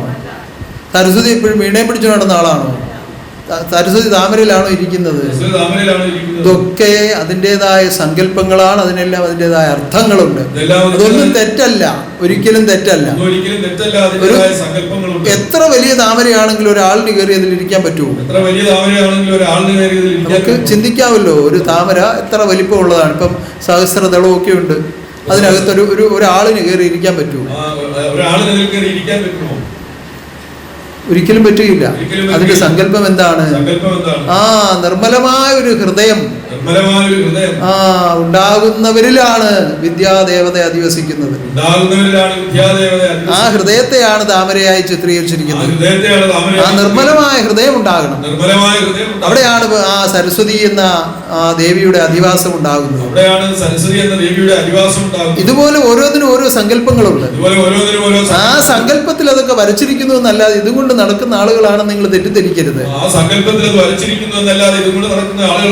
അപ്പോ കലിയുഗാവതാരത്തിന്റെ ആയുധം എന്താണ്? നിഷ്കളങ്ക ജ്ഞാനമാണ്. ആ നിഷ്കളങ്ക ജ്ഞാനം നിങ്ങൾ ഓരോരുത്തരും സ്വീകരിച്ചു കഴിയുമ്പോൾ നിങ്ങൾ ആരായി മാറും? നിങ്ങൾ ഓരോരുത്തരും ഭഗവാന്മാരായി മാറും. മാറുകയില്ലേ? മാറത്തില്ലേ? മാറാമെന്നാണ് നിങ്ങൾ സത്യം ചെയ്തത്. അങ്ങനെ രൂപപ്പെട്ടു കൊള്ളാമെന്നാണ് നിങ്ങൾ സത്യപ്രതിജ്ഞ ചെയ്തത്. അത് മറന്നുപോയി ആണോ? ആദ്യ കരാറിനെ ഓർത്തു നീ ജീവിച്ചാൽ എങ്ങനെ പാപങ്ങൾ ചെയ്തിടുന്നു. എന്താണ് ആദ്യത്തെ കരാറ്? അവരവര് ചിന്തിച്ചു നോക്കി, എന്തായിരുന്നു ആദ്യത്തെ കരാറ്? അങ്ങനെ ഭഗവാനായിക്കൊള്ളാവുന്ന തന്നെയാണ്. അങ്ങനെ ഭഗവാനായിക്കൊള്ളാവുന്ന അങ്ങനെ ആയി തീരാൻ വേണ്ടിയാണ് ഈ ജന്മം തന്നിരിക്കുന്നത്. അങ്ങനെ ആയി തീരുവാൻ വേണ്ടിയാണ് ഈ ജന്മം. അതുകൊണ്ട് ഖഡ്ഗായുധം ധരിച്ചുകൊള്ളുക, അജ്ഞാനമെല്ലാം ഭസ്മീകരിച്ചിടുവാൻ.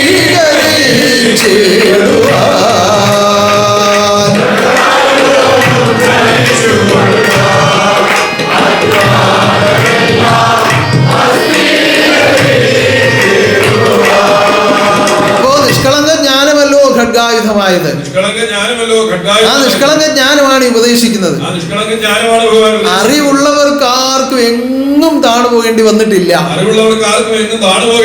എത്ര പണ്ഡിതന്മാരുടെ മുന്നിലായാലും ആ ഏതെല്ലാം വിധത്തിലുള്ള രാജ്യത്തെ ആയാലും അറിവോടുകൂടി ജീവിക്കുന്ന ഒരു മനുഷ്യൻ എങ്ങും താണു പോകേണ്ടി വരില്ല. അധപതനം ഉണ്ടാവുകയില്ല. അതുകൊണ്ട് എല്ലാവരും അറിവിനെ സ്വീകരിച്ചുകൊള്ളുക. അറിവ് എന്ന് പറഞ്ഞാൽ എന്താണ്?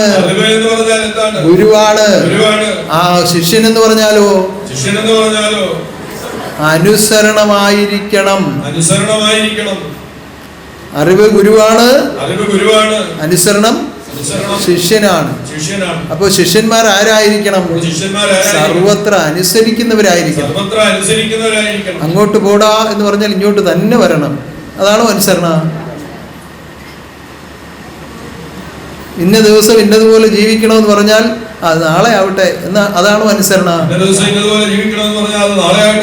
എന്താണു കൽപ്പന ആയതു പാലിപ്പാൻ നിങ്ങളൊരുങ്ങുക മർത്യജന്മം.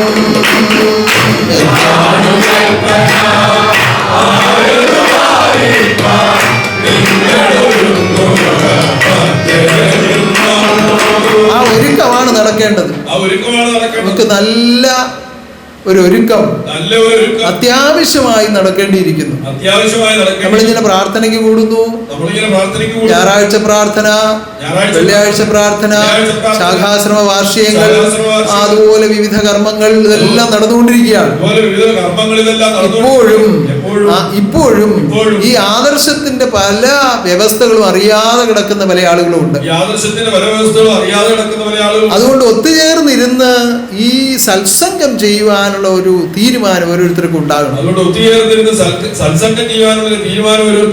എടാ നീ അറിഞ്ഞോ അങ്ങനെ അശോകന്റെ മോള് ഒരുത്തന്റെ കൂടെ അങ്ങ് പോയി. ഇതാണോ സത്സംഗം? പെട്ടെന്ന് പറഞ്ഞല്ലെന്ന്, പക്ഷെ ഇതാ ഇഷ്ടം.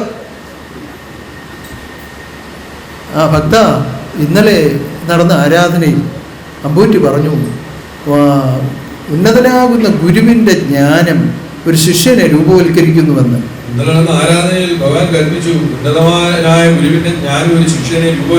ആ രൂപാന്തരത്തിലാണ് ആത്മാവിന്റെ പൂർത്തീകരണം. ആ പൂർത്തീകരണത്തിലാണ് അവൻ ദൈവരൂപമായി മാറുന്നത് എന്ന് അമ്പൂറ്റി പറഞ്ഞു. ഭക്തൻ കേട്ടായിരുന്നു. ഓ, ഞാൻ അത് അന്നേരം ഒന്ന് മയങ്ങിപ്പോയിടിയാ, ഞാൻ കേട്ടില്ല അത്. ഇതാണോ ശരി? അതോ ആദ്യം പറഞ്ഞാണോ ശരി? അപ്പൊ ഈ മയങ്ങിപ്പോയ ആളിന് ഇത് കേൾക്കാൻ ഇടയായത് ഈ സുഹൃത്ത് പറഞ്ഞതുകൊണ്ടല്ലേ, ഈ ഭക്തൻ പറഞ്ഞതുകൊണ്ടല്ലേ. മയങ്ങരുതാരും, മയങ്ങിപ്പോകരുത്, മായയിൽ മയങ്ങരുതാരും. മയക്കമെല്ലാം മാറ്റി ഉണർത്താൻ വന്നതാണ് ഗുരു. ആ മരണത്തിൽ നിന്ന് വീണ്ടെടുക്കാൻ വന്നതാണ് ഗുരു. ആ ഗുരുവിന്റെ തത്വങ്ങളെ ഈ വിധത്തിൽ അവരവർക്കറിയാവുന്നത് പോലെ, അയ്യോ എനിക്കത് പറയാൻ അറിയത്തില്ല, അതുകൊണ്ട് ഞാൻ എങ്ങനെ ആളിനോട് സംസാരിക്കും, അങ്ങനൊരു ചിന്തയെ വേണ്ട. ഇതൊരു മത്സരമല്ല. നമുക്ക് തമ്മിൽ അറിയാവുന്ന കാര്യങ്ങൾ പരസ്പരം സംസാരിക്കുക. പക്ഷേ അറിയാനും അറിയിക്കാനുമായി മാറണം. അല്ല, ഒരിക്കലും അതൊരു മത്സരത്തിന് വേണ്ടി ആകരുത്. എനിക്ക് ഇന്ന കാര്യങ്ങൾ അറിയാം എന്ന് ധരിപ്പിക്കാനാവരുത്. നിനക്കൊന്നും അറിയത്തില്ല എന്ന് വരുത്താനാവരുത്. അറിവില്ലാത്തവരിലേക്ക് അറിവ് കൊടുക്കുവാൻ സർവ്വലോകനാഥനാകുന്ന ഗുരു മർത്യനായി വന്നല്ലെങ്കിൽ ഒരു സൃഷ്ടിയായി വന്ന് ലോകത്തിൽ വാഴുമ്പോൾ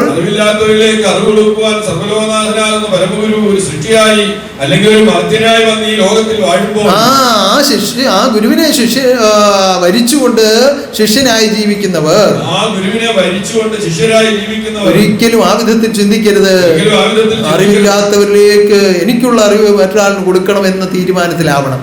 എനിക്കുള്ള അറിവ് മറ്റൊരാളിലേക്ക് കൊടുക്കണമെന്നുള്ള തീരുമാനത്തിൽ ഇവിടെ പല ആളുകളും പ്രാർത്ഥിക്കുമ്പോൾ പറയാറുണ്ട്, ഞങ്ങൾ ഈ അനുഭവിക്കുന്ന ആനന്ദം അവർക്കും കൊടുക്കണേ ദൈവമേ. കേൾക്കുമ്പോൾ എനിക്ക് വലിയ സന്തോഷമാണ്. അത് ആ ചിന്ത ഏറ്റവും നല്ലൊരു ചിന്തയും നല്ല പ്രാർത്ഥനയുമാണ്. പക്ഷേ ആ പ്രാർത്ഥന കൊണ്ട് മാത്രമായില്ല, അതിന് തക്കവിധം ജീവിക്കുകയും അതിന് തക്കവിധം പ്രവർത്തിക്കുകയും ചെയ്യണം. അപ്പൊ നമ്മുടെ പരിശുദ്ധ ജീവിതം കണ്ടാണ് നമ്മളോട് ഒരാളിന് ആകർഷണം ഉണ്ടാവേണ്ടത്. ആ ആകർഷിക്കപ്പെടുന്ന ആ വ്യക്തിയിലേക്ക് ഈ പരമാനന്ദ വ്യവസ്ഥയെ പറഞ്ഞു ബോധ്യപ്പെടുത്തണം. ആ കലിയുഗത്തിൽ ഭഗവാൻ അവതാരമായിരിക്കുന്നു, ആ സമ്പൂർണ്ണ ജ്ഞാനത്തെ ഓതിക്കൊടുക്കുന്നു, സമ്പൂർണ്ണ മോക്ഷത്തെ ദാനം ചെയ്യുന്നു, ലോക ദുഃഖങ്ങളും ആ കൂട്ടത്തിൽ പരിഹരിക്കുന്നുണ്ട്. ഇങ്ങനെ വ്യക്തമായും സുദൃഢമായും പറഞ്ഞ് മനസ്സിലാക്കുവാനുള്ള കഴിവ് ഓരോ വ്യക്തിക്കും ഉണ്ടാകണം. ആ അതാണ് ഒരു മർത്യജന്മത്തിന്റെ പൂർത്തീകരണം എന്ന് പറയുന്നത്. കലിയുഗത്തിലെ മോക്ഷ വ്യവസ്ഥ അത് തന്നെയാണ്. അത് കലിയുഗം കേട്ടിട്ടുള്ളവർക്ക് അറിയാം. മോക്ഷം ലഭിക്കുന്നതിനുള്ള വഴി ഇത് തന്നെയാണ്. അതുകൊണ്ട് പറയണം പരമാർത്ഥം പരന്മാരോടോരോന്നായി പറയണം.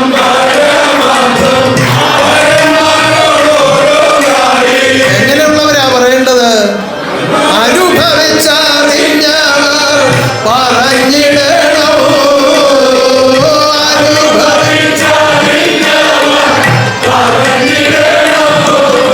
അങ്ങനെ അനുഭവത്തിൽ കൂടി മറ്റുള്ളവരിലേക്ക് ഇത് പറയണമെങ്കിൽ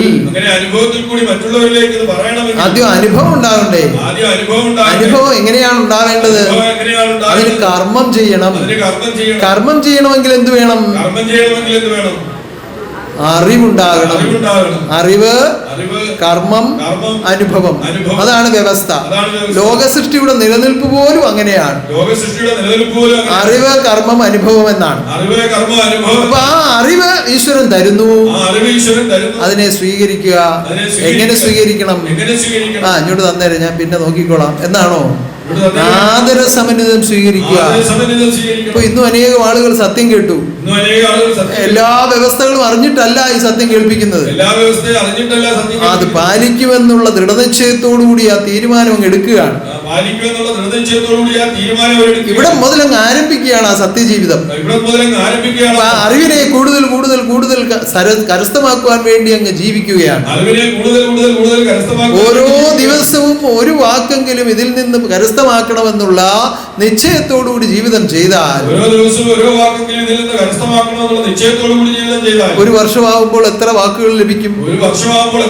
2 വർഷമാകുമ്പോൾ എത്ര വാക്കുകൾ ലഭിക്കും? അങ്ങനെ അനേകം വർഷങ്ങളുടെ കണക്ക് വെച്ച് കൂട്ടി നോക്കുമ്പോ ഏതായാലും ആദ്യം ഒരു വാക്ക് പഠിക്കുന്ന ആള് 1 വർഷം കഴിയുമ്പോൾ ഒരു വാക്കല്ലല്ലോ ഒരു ദിവസം പഠിക്കുക. അല്ല, അറിവിന്റെ ഔന്നത്യത്തിനനുസരിച്ച് വാക്കുകളുടെ എണ്ണം കൂടും. അപ്പൊ ചില ആളുകൾ ചിന്തിക്കും ഇതെല്ലാം മലയാളമല്ലേ ഇവിടെ പറയുന്നത്, ഇനി മാത്രം പഠിക്കാൻ എന്തുവാ? ഇത് മലയാളമാണെന്ന് തോന്നും. ഞാൻ മുമ്പൊരിക്കൽ പറഞ്ഞതുപോലെ സംസ്കൃതം മലയാളത്തിൽ എഴുതി വെച്ച് വായിക്കുന്ന പോലെയാണ്. വായിക്കുന്നത് ദൂരെ നിന്ന് ഒരാളിന് കേട്ടാ തോന്നുമോ ഇത് മുഴുവൻ സംസ്കൃതം അറിയാവുന്ന ആളാണെന്ന്. അങ്ങനെ തോന്നിക്കും. പക്ഷെ ഇത് മലയാളത്തിൽ എഴുതി വെച്ചാണ് വായിച്ചോണ്ടിരിക്കുന്നത് എന്ന് പറഞ്ഞതുപോലെ ഈ കീർത്തനങ്ങൾ കേട്ടുപാടി ഉപദേശങ്ങൾ ഉരുവിടാൻ പഠിച്ചു. മലയാളമല്ലേ അങ്ങ് പഠിച്ചു. മലയാളം അറിയാൻ വയ്യാത്തവർക്ക് ഇത് പഠിക്കാൻ കുറച്ച് പ്രയാസവുമാണ്. പക്ഷെ അല്ല, അതിനുള്ളിലൊരു ഭാഷയുണ്ട്. അതിന്റെ പേരാണ് ആത്മഭാഷ. ആ ആത്മഭാഷ കരസ്ഥമാക്കണം. ഇതിനെ സ്വീകരിച്ച് നിയമത്തിൽ കൂടി ജീവിതം ചെയ്യണം. ആ വാക്ക് പഠിക്കുന്ന കാര്യമാണ് ഈ പറഞ്ഞത്. ആത്മഭാഷ എന്ന നിഘണ്ടുവിലെ കൊടുക്കുവിൻ. അഥവാ ബ്രഹ്മജ്ഞാന പുസ്തകത്തിലെ അഥവാ ബ്രഹ്മജ്ഞാന ആ പുസ്തകത്തിലെ ബ്രഹ്മവചനങ്ങളെ നിന്റെ ഉള്ളിലേക്ക് കരസ്ഥമാക്കുന്ന കാര്യമാണ് ഈ പറഞ്ഞത്. ബ്രഹ്മവചനങ്ങളെ നമ്മുടെ ഉള്ളിലേക്ക് കരസ്ഥമാക്കുന്ന കാര്യം അത് അടുക്കോടുകൂടി നിന്നിൽ രൂപീകരിക്കപ്പെടുമ്പോഴാണ് നിന്റെ രൂപം നിനക്ക് കാണാൻ കഴിയുന്നത്. വളരെ അടുക്കോടുകൂടി നമ്മൾ രൂപീകരിക്കപ്പെടുമ്പോഴാണ് നമ്മുടെ രൂപം നമ്മളിൽ കാണാൻ ആ കഴിയുന്നത്. വചനം പ്രകാശവചനങ്ങളാണ്. ആ വചനം പ്രകാശവചനങ്ങളാണ്. ആ വചനം തത്വഗുണങ്ങളാണ്. ആ വചനം തത്വഗുണങ്ങളാണ്. ആ തത്വഗുണങ്ങളുടെ പൂർത്തീകരണമാണ് ഗുരുവിന്റെ രൂപം തെളിയിക്കുന്നത്. ആ തത്വഗുണങ്ങളുടെ പൂർത്തീകരണമാണ് ഗുരുവിന്റെ നിരൂപം തെളിയിക്കുന്നത്. ആ തത്വങ്ങളെ നിന്നിലേക്ക് ആവിർഭവിപ്പിക്കുവാൻ ആ ആത്മനാഥൻ നൽകുന്ന ഈ ലളിതമായ മാർഗത്തെ ആത്മനാഥൻ ദാനം ചെയ്യുന്ന ഈ ലളിതമായ മാർഗത്തെ ഇനിയും ലളിതവൽക്കരിക്കുവാൻ ഒരു മാർഗവുമില്ല. ലളിതവൽക്കരിക്കുവാൻ ഒരു മാർഗവും. എന്നാൽ ഉന്നതന്മാർക്കറിയാം. ഓ, എന്റെ ആനന്ദവനം സ്വാമിയോട് സംസാരിച്ചപ്പോൾ വളരെയധികം സന്തോഷം തോന്നി. ആനന്ദവനം സ്വാമിയോട് സംസാരിച്ചപ്പോൾ വളരെയേറെ സന്തോഷം. കാരണം അറിവ് കർമ്മം അനുഭവം എന്ന ആ വ്യവസ്ഥയെ പറ്റി സംസാരിച്ചു. അറിവ് കർമ്മം അനുഭവം എന്ന വ്യവസ്ഥയെ കുറിച്ച് പ്രകൃതി ലോകം അറിവും കർമ്മവും പ്രകൃതി ലോകം അറിവും അനുഭവമായതു മൂന്നു വ്യവസ്ഥ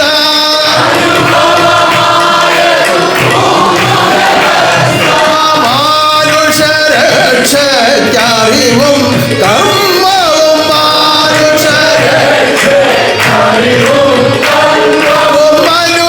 അനുഭവമായതു മൂന്നു വ്യവസ്ഥ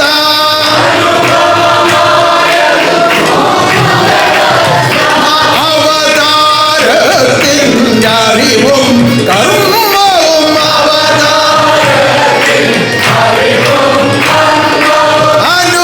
അനുഭവമായതു മൂന്നു വ്യവസ്ഥ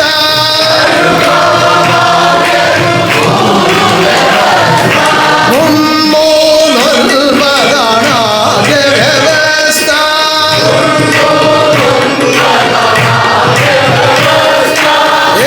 ഏകോപിക്കിൽ ഇതേക അവസ്ഥ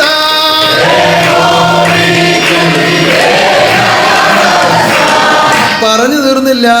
ആനന്ദവനസ്വാമി ഉടനെ പറഞ്ഞു, പ്രപഞ്ചസാരം എന്ന ഗ്രന്ഥത്തിൽ പറഞ്ഞു തീർന്നില്ല. ആനന്ദവനം സ്വാമി ഉടനെ പറഞ്ഞു, പ്രപഞ്ചസാരം സൃഷ്ടിസ്ഥിതി സംഹാരങ്ങളെ പറ്റി വർണ്ണിക്കുന്നുണ്ട്. സൃഷ്ടിസ്ഥിതി സംഹാരങ്ങളെ പറ്റി അതിൽ സൃഷ്ടിക്കുള്ളിലെ സൃഷ്ടിസ്ഥിതി സംഹാരം, സൃഷ്ടിക്കുള്ളിലെ സൃഷ്ടിസ്ഥിതി സംഹാരം, സ്ഥിതിക്കുള്ളിലെ സൃഷ്ടിസ്ഥിതി സംഹാരം, സ്ഥിതിക്കുള്ളിലെ സൃഷ്ടിസ്ഥിതി സംഹാരം, സംഹാരത്തിനുള്ളിലെ സൃഷ്ടിസ്ഥിതി സംഹാരത്തെ കുറിച്ച് പറയുന്നുണ്ട്. സംഹാരത്തിനുള്ളിലെ സൃഷ്ടിസ്ഥിതി സംഹാരത്തെ കുറിച്ച് പറയുന്നുണ്ട്. എല്ലാവർക്കും മനസ്സിലായല്ലോ അല്ലേ?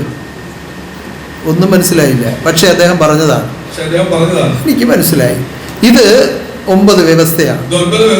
ഇത് ഒരു ഗ്രന്ഥങ്ങളും കൈകാര്യം ചെയ്തിട്ടില്ലാത്ത ഭഗവാൻ കീർത്തിച്ച കീർത്തനമാണ് ഞാൻ അങ്ങോട്ട് അവതരിപ്പിച്ചത്. ആ മഹാഹൃദയ ഗ്രന്ഥത്തിൽ നിന്ന് താൻ രൂപീകരിച്ചു വെച്ചിരിക്കുന്നതും ആ മഹർഷീശ്വരന്മാരും അതുപോലെയുള്ള ആളുകളും ഒക്കെ എഴുതി വെച്ചിരിക്കുന്ന ഗ്രന്ഥങ്ങളും അവരിലും ആത്മബോധം ഉദിച്ചിട്ട് ആദിയന്തമില്ലാത്ത ആനന്ദമാടുന്ന വിളക്ക് കണ്ടിട്ടാണ് എഴുതിയത്. ആ വെളിച്ചത്തിലാണ് ഇത് എഴുതിയത്, അല്ലാതെ എഴുതാൻ പറ്റുകയില്ല. അപ്പൊ അങ്ങനെ എഴുതി വെച്ചിരിക്കുന്നത് തമ്മിൽ ഒരു ഭേദവുമില്ല എന്നുള്ള ബോധ്യമാണ് ഉണ്ടായത്.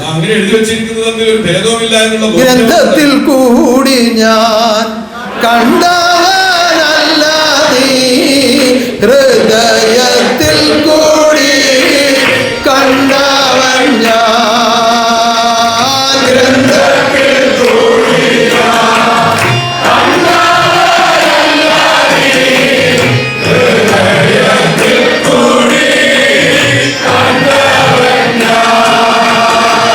ഹൃദയത്തിൽ കൂടി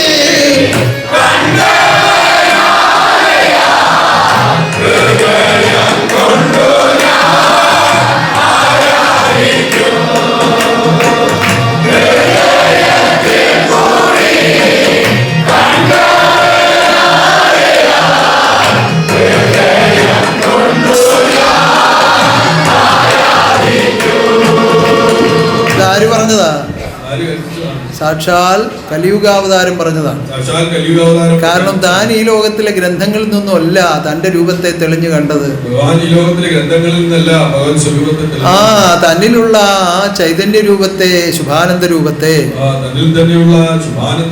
താൻ തന്നെ കണ്ടുകൊണ്ട് തന്നെ അവതരിപ്പിച്ചതാണ് ഈ കാണുന്ന ജ്ഞാനങ്ങളെല്ലാം. ആ ജ്ഞാനം തന്നെയാണ് ഇന്നും നിന്ന് പ്രവർത്തിച്ചുകൊണ്ടിരിക്കുന്നത്. മാറ്റമില്ലാത്തവൻ, മരണമില്ലാത്തവൻ, പരമഗുരു അരുൾവാണിടുന്നു.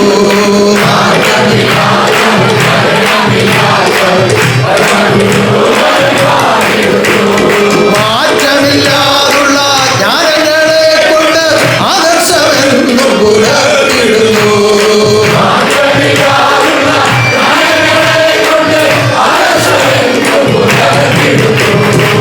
നമ്മുടെ ഉപദേശത്തിൽ ഒരിടത്ത് പറയുന്നുണ്ട് കെടുന്ന അഗ്നി, അല്ലേ? അങ്ങനെ വാക്ക് പറയുന്നില്ലേ? അപ്പൊ അതിന്റെ അർത്ഥം അതിന്റെ ഓപ്പോസിറ്റ് ഉണ്ടെന്നല്ലേ? അല്ലേ? ഈ മാറ്റമില്ലാത്ത ജ്ഞാനം കൊണ്ട് എന്ന് പറയുമ്പോൾ നിങ്ങൾ എന്ത് ചിന്തിക്കും? ഈ ലോകത്ത് കാണുന്നതിനൊക്കെ മാറ്റമുള്ളതാണ്. ഈ കാണുന്നതെല്ലാം ഇങ്ങനെ മാറ്റം വന്നുകൊണ്ടേയിരിക്കുന്നതാണ്. ഈ ലോകത്തിൽ കാണുന്നതെല്ലാം മാറ്റം വന്നുകൊണ്ടേയിരിക്കുന്നു. ഇപ്പോ ഈ ചിന്തിച്ചാൽ, നിങ്ങൾ ഓരോ ഭവനത്തിലും കഴിയുന്നവർ തന്നെ ചിന്തിച്ചാൽ എന്തെല്ലാം മാറ്റങ്ങൾ ഒരു കുടുംബത്തിൽ 10-20 വർഷം കൊണ്ട് ഉണ്ടായിട്ടുണ്ട്. ഭവനത്തിൽ ജീവിക്കുന്നവരെ ചിന്തിച്ചാൽ 10-20 വർഷം കൊണ്ട് ഓരോ കുടുംബത്തിൽ തന്നെ എന്തെല്ലാം മാറ്റങ്ങൾ വന്നു. കുഞ്ഞുങ്ങളെ സംബന്ധിച്ച് ചിന്തിച്ചാൽ ഉപയോഗിക്കുന്ന പുസ്തകം, അതുപോലെ പേന, ബാഗ്, ഉപയോഗിക്കുന്ന വാഹനങ്ങൾ എന്ന് വേണ്ട എന്തെല്ലാം മാറ്റങ്ങൾ കാലാനുസരണമായി മാറിക്കൊണ്ടേയിരിക്കുന്നു. ഇതെല്ലാം ഓരോ അറിവിൽ നിന്ന് ഉൽപ്പാദിപ്പിക്കുന്നതാണ്. ഓരോന്നിനും അതിൻ്റെതായ അറിവുണ്ട്. ഒരു കഷണം കല്ല് രണ്ടായി പിളർക്കണമെങ്കിൽ അതിനൊരു അറിവ് വേണം. അറിവില്ലാതെ അത് പിളർക്കാൻ പറ്റുകയില്ല. അതുപോലെ ഓരോന്നിനും അതിൻ്റെതായ അറിവ് വേണം. ആ അറിവിനെ നമ്മൾ ജ്ഞാനം എന്ന് പറയുന്നു. പക്ഷെ അതെല്ലാം മാറ്റപ്പെട്ടുകൊണ്ടേയിരിക്കുകയാണ്. ഇപ്പൊ ഉപയോഗിച്ചുകൊണ്ടിരിക്കുന്ന ഒരു സാധനം കുറച്ചുകൂടെ വേണം എന്ന് തീരുമാനിച്ചു കഴിയുമ്പോൾ അടുത്തത് കണ്ടുപിടിച്ചു. പണ്ടൊക്കെ ആണെങ്കിൽ നമ്മൾ ചിന്തിച്ചറിയാമല്ലോ, ഒരു ഫോട്ടോ എടുക്കണമെങ്കിൽ ഫോട്ടോഗ്രാഫർ എടുത്താൽ പൊങ്ങാത്ത ഒരു ക്യാമറയൊക്കെ ആയിട്ട് വന്ന് നമ്മുടെ മുറ്റത്ത് നിൽക്കും, ഒരു തുണിയൊക്കെ ഇട്ട് മൂടി, എന്നിട്ട് നമ്മളെല്ലാം ഇവിടെ സൂര്യ വെളിച്ചത്തിൽ കൊണ്ടിരുത്തും. എന്നിട്ട് ഇദ്ദേഹം ഈ തുണിയുടെ അടിയിൽ കയറി നിൽക്കും, ഞാനൊന്ന് മാറ്റി അടയ്ക്കും, ഫോട്ടോയായി. ആദ്യത്തെ കാലത്തെ ഫോട്ടോ അതാണ്. ഇപ്പോഴോ ഇങ്ങനെ പോകുന്ന വീട്ടിൽ ഒരു കാഴ്ച കണ്ടോണ്ട് കഴിഞ്ഞു, ഫോട്ടോ എടുത്തു കഴിഞ്ഞു. ഫോട്ടോ വേണോ വീഡിയോ വേണോ എന്ത് വേണേലും എടുക്കാം. ഇത് എവിടുന്നായി അറിവ്? മനുഷ്യന്റെ ബുദ്ധിയിൽ നിന്നുണ്ടായതാണ്. അവന്റെ ബുദ്ധിയിൽ ഇങ്ങനെ അറിവ് വന്നുകൊണ്ടേയിരിക്കുകയാണ്, മാറി മാറി മാറി മാറി വന്നുകൊണ്ടേയിരിക്കുകയാണ്. ഇത് മാറിക്കൊണ്ടിരിക്കുന്ന ജ്ഞാനമാണ്. മാറ്റമില്ലാതുള്ള ജ്ഞാനങ്ങളെ കൊണ്ട് ആദർശമെന്നും പുലർത്തിടുന്നു.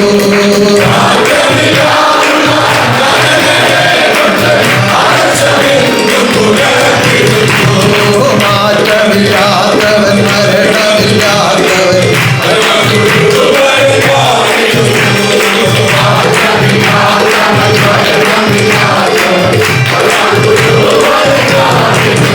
മാറ്റമില്ലാത്ത ഞാൻ ഒരിടത്തേ ഉള്ളൂ. അതൊന്നേ ഉള്ളൂ. അതിന്റെ പേരെന്താണ്? നിഷ്കളങ്ക ജ്ഞാനം കഠിയായി വന്നിട്ട് കലിയെ വധിച്ചിടുന്നു. കലിയെ വധിച്ചിടുന്നു.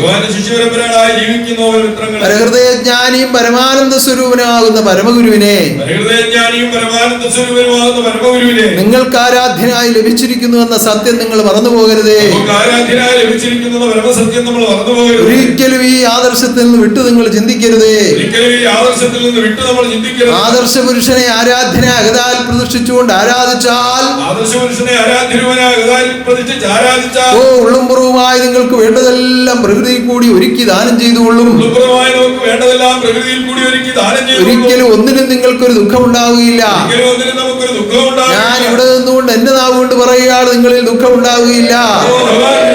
കൽപ്പിക്കുകയാണ്, നമുക്ക് ദുഃഖം ഉണ്ടാവുക. ഈ നിയമത്തെ പാലിച്ചും ഈ നിയമത്തെ ഈ തിരുനാമങ്ങളെ സ്തുതിച്ചും തിരുനാമങ്ങളെ എന്നെ മാത്രം ആശ്രയിച്ചും നിങ്ങൾ ഈ ലോകത്ത് ജീവിതം ചെയ്താൽ ഒരിക്കലും ഒരു കഷ്ടനഷ്ടങ്ങൾ നിങ്ങൾക്കുണ്ടാവുകയില്ല. സത്യം സത്യം സത്യം. അതുകൊണ്ട് അന്യമായി പോകാതെ, അഴലേറാതെ, ദുഃഖിതരായി വലയാതെ ഈ ലോകത്തിൽ ജീവിച്ചുകൊണ്ട് ആ ലോകത്തെ അനുഭവിക്കുവാൻ പരമാത്മാവാകുന്ന പരമഗുരു നിങ്ങളെ നാം ആടി വിളിച്ചിരിക്കുകയാണ്. നിങ്ങൾ ഈ പരമാനന്ദത്തിൽ നിന്ന് വിട്ടുപോകരുതേ. ഈ പരലോക ഭാഗ്യം മറന്നു പോകരുതേ. പരമഗുരുവിനെ മറന്നു പോകരുതേ. ഉന്നതമാകുന്ന തന്റെ ആദർശ കർമ്മങ്ങൾ ഉന്നതമായി തന്നെ പുലർത്തുവാൻ തീരുമാനം ചെയ്തുകൊണ്ടാണ് അവതാരമായി വന്നിരിക്കുന്നത്. അതിന് വേണ്ടുന്നതായ ഉപകരണങ്ങളെ അപ്പോഴെപ്പോൾ സ്വീകരിച്ചുകൊണ്ടിരിക്കുന്നു. അതിന്റെ മൂർച്ച വർദ്ധിപ്പിക്കുവാൻ, അതിനെ തീർച്ചയായും ഉപയോഗിക്കുവാൻ എല്ലാം പരമശക്തനാകുന്ന ഗുരുവിന് കഴിവുണ്ട്. നിങ്ങൾ പരസ്പരം അത് പരിശോധിക്കുകയും തീർച്ചപ്പെടുത്തുകയും വേണ്ട. ഉന്നതമായ കർമ്മങ്ങൾ നടത്തുവാൻ എന്റെ ദേവീദേവന്മാർക്ക് ഞാൻ ജന്മം കൊടുത്തിട്ടുണ്ട്. അവർ പോലും അറിയാതെ അവരൊക്കെ ഇവിടെ ജന്മമെടുത്ത് വന്നിട്ടുണ്ട്. അവരിൽ കൂടി ഞാൻ ഓരോ കർമ്മങ്ങൾ നിർവഹിക്കും. ഇനിയും അനേകങ്ങൾ അറിയാതെ ലോകത്തിൽ അലയുന്നുണ്ട്. അവരെ ഒന്ന് അറിയിക്കുവാൻ നിങ്ങളുടെ ജീവിതം ഇടയായാൽ നിങ്ങളും ദേവീദേവന്മാരായി മാറ്റപ്പെടും. അങ്ങനെ നിന്ന് പ്രവർത്തിക്കുമ്പോൾ നിങ്ങൾ ഭഗവത് രൂപത്തെ പ്രാപിക്കും. അങ്ങനെ പ്രവർത്തിക്കുവാൻ നിങ്ങളെ ഈശ്വരൻ അനുവദിക്കട്ടെ. ഉന്നതമാകുന്ന ഈ ആദർശത്തിന്റെ വിളംബരമെന്നോണം നിർമ്മിക്കുന്ന നമ്മുടെ മഹാഗോപുരം നിങ്ങളുടെ ഓരോരുത്തരുടെയും ഹൃദയത്തിൽ അങ്ങനെ ആ ഒരു കാത്തിരിപ്പാണ്. അത് ഞാൻ അറിയുന്നുണ്ട്. ഏറ്റവും വേഗത്തിൽ അത് പൂർത്തീകരിക്കപ്പെടുവാൻ മഹാശക്തി അനുഗ്രഹിക്കുമാറാകട്ടെ. വളരെ ദ്രുതഗതിയിൽ തന്നെ കാര്യങ്ങൾ നടന്നുകൊണ്ടിരിക്കുകയാണ്. അനേകം സന്താനങ്ങൾ ഇപ്പോഴും ഒഴിപോലും ഇല്ലാതെ അങ്ങനെ കർമ്മം ചെയ്തുകൊണ്ടിരിക്കുകയാണ്. അതെല്ലാം പൂർത്തീകരിക്കപ്പെട്ട് ഉന്നതമായ നിലയിൽ അതിന്റെ ഉദ്ഘാടന കർമ്മങ്ങൾ നടത്തുവാൻ മഹാശക്തി അനുവദിക്കുമാറാകട്ടെ. ഉന്നതമായി ഈ മഹാഗോപുരത്തെ തീരുമാനിച്ചു നിശ്ചയിച്ച മഹാശക്തി അതിന്റെ പൂർണ്ണരൂപത്തിലേക്ക് എത്തിക്കുവാൻ തക്ക സമയമായപ്പോൾ, അതിന്റെ ബാഹ്യരൂപത്തെ ഈ ലോകത്തിലേക്ക് അവതരിപ്പിക്കുവാൻ തക്ക സമയമായപ്പോൾ, അതിന് തക്കതായ ഒരു ഹൃദയത്തെ ഇവിടെ കൊണ്ടുവന്ന് നിലനിർത്തി അതിലേക്ക് ഈ ദർശനങ്ങളെയും അനുഭവങ്ങളെയും അനുഭൂതികളെയും കൊടുത്തുകൊണ്ട് രൂപീകരിച്ചുകൊണ്ടിരിക്കുകയാണ്. അങ്ങനെ ഹൃദയരംഗങ്ങളിലേക്ക് ജ്ഞാനദീപമായി പ്രകാശിക്കപ്പെട്ടതുകൊണ്ട് ആത്മദീപം എന്ന് ഞാൻ നാമകരണം ചെയ്തിരിക്കുന്നു. ആത്മാനന്ദ ദീപമായി ഉയർത്തപ്പെടുമാറാകട്ടെ. ആയുരാരോഗ്യത്തോടെ കരുതപ്പെടുമാറാകട്ടെ. ഓ രാജഗോപാലിനെയും ആ കുടുംബാംഗങ്ങളെയും സ്ഥപതികളെയും ശില്പികളെയും ഓമന മിത്രങ്ങളെ ഓരോരുത്തരെയും ഓർത്തുകൊണ്ട് നമുക്ക് പ്രാർത്ഥിക്കാം. നിങ്ങൾക്ക് ഓരോരുത്തർക്കും ബഹുമാന്യനായ ഗീതാനന്ദ സ്വാമിയുടെ ആയുരാരോഗ്യത്തിനായി നമുക്കൊന്നായി പ്രാർത്ഥിക്കാം. മഹാശക്തിയുടെ നിറഞ്ഞ കാരുണ്യത്തിൽ കൂടി നടത്തപ്പെട്ട ഓരോ കർമ്മങ്ങളെ ഓർത്ത് നന്ദിയോടെ നമുക്ക് പ്രാർത്ഥിക്കാം.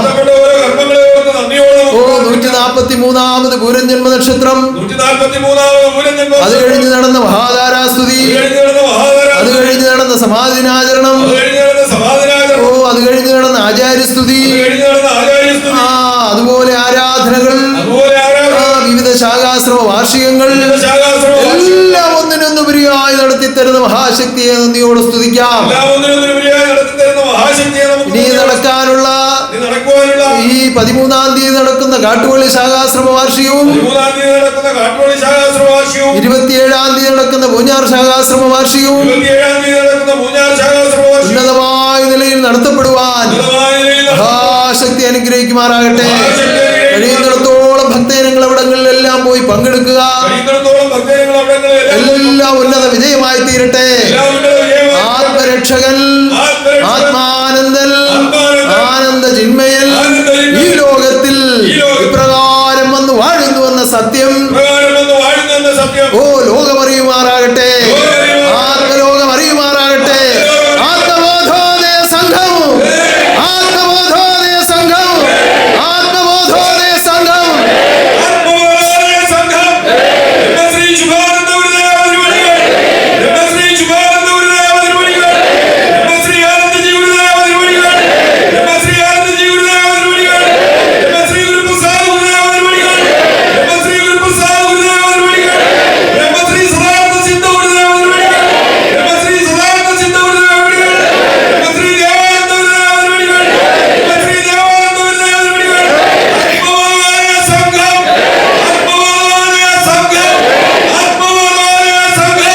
വളരട്ടെ, വളരട്ടെ, ശുഭാനന്ദാദർശം വളരട്ടെ.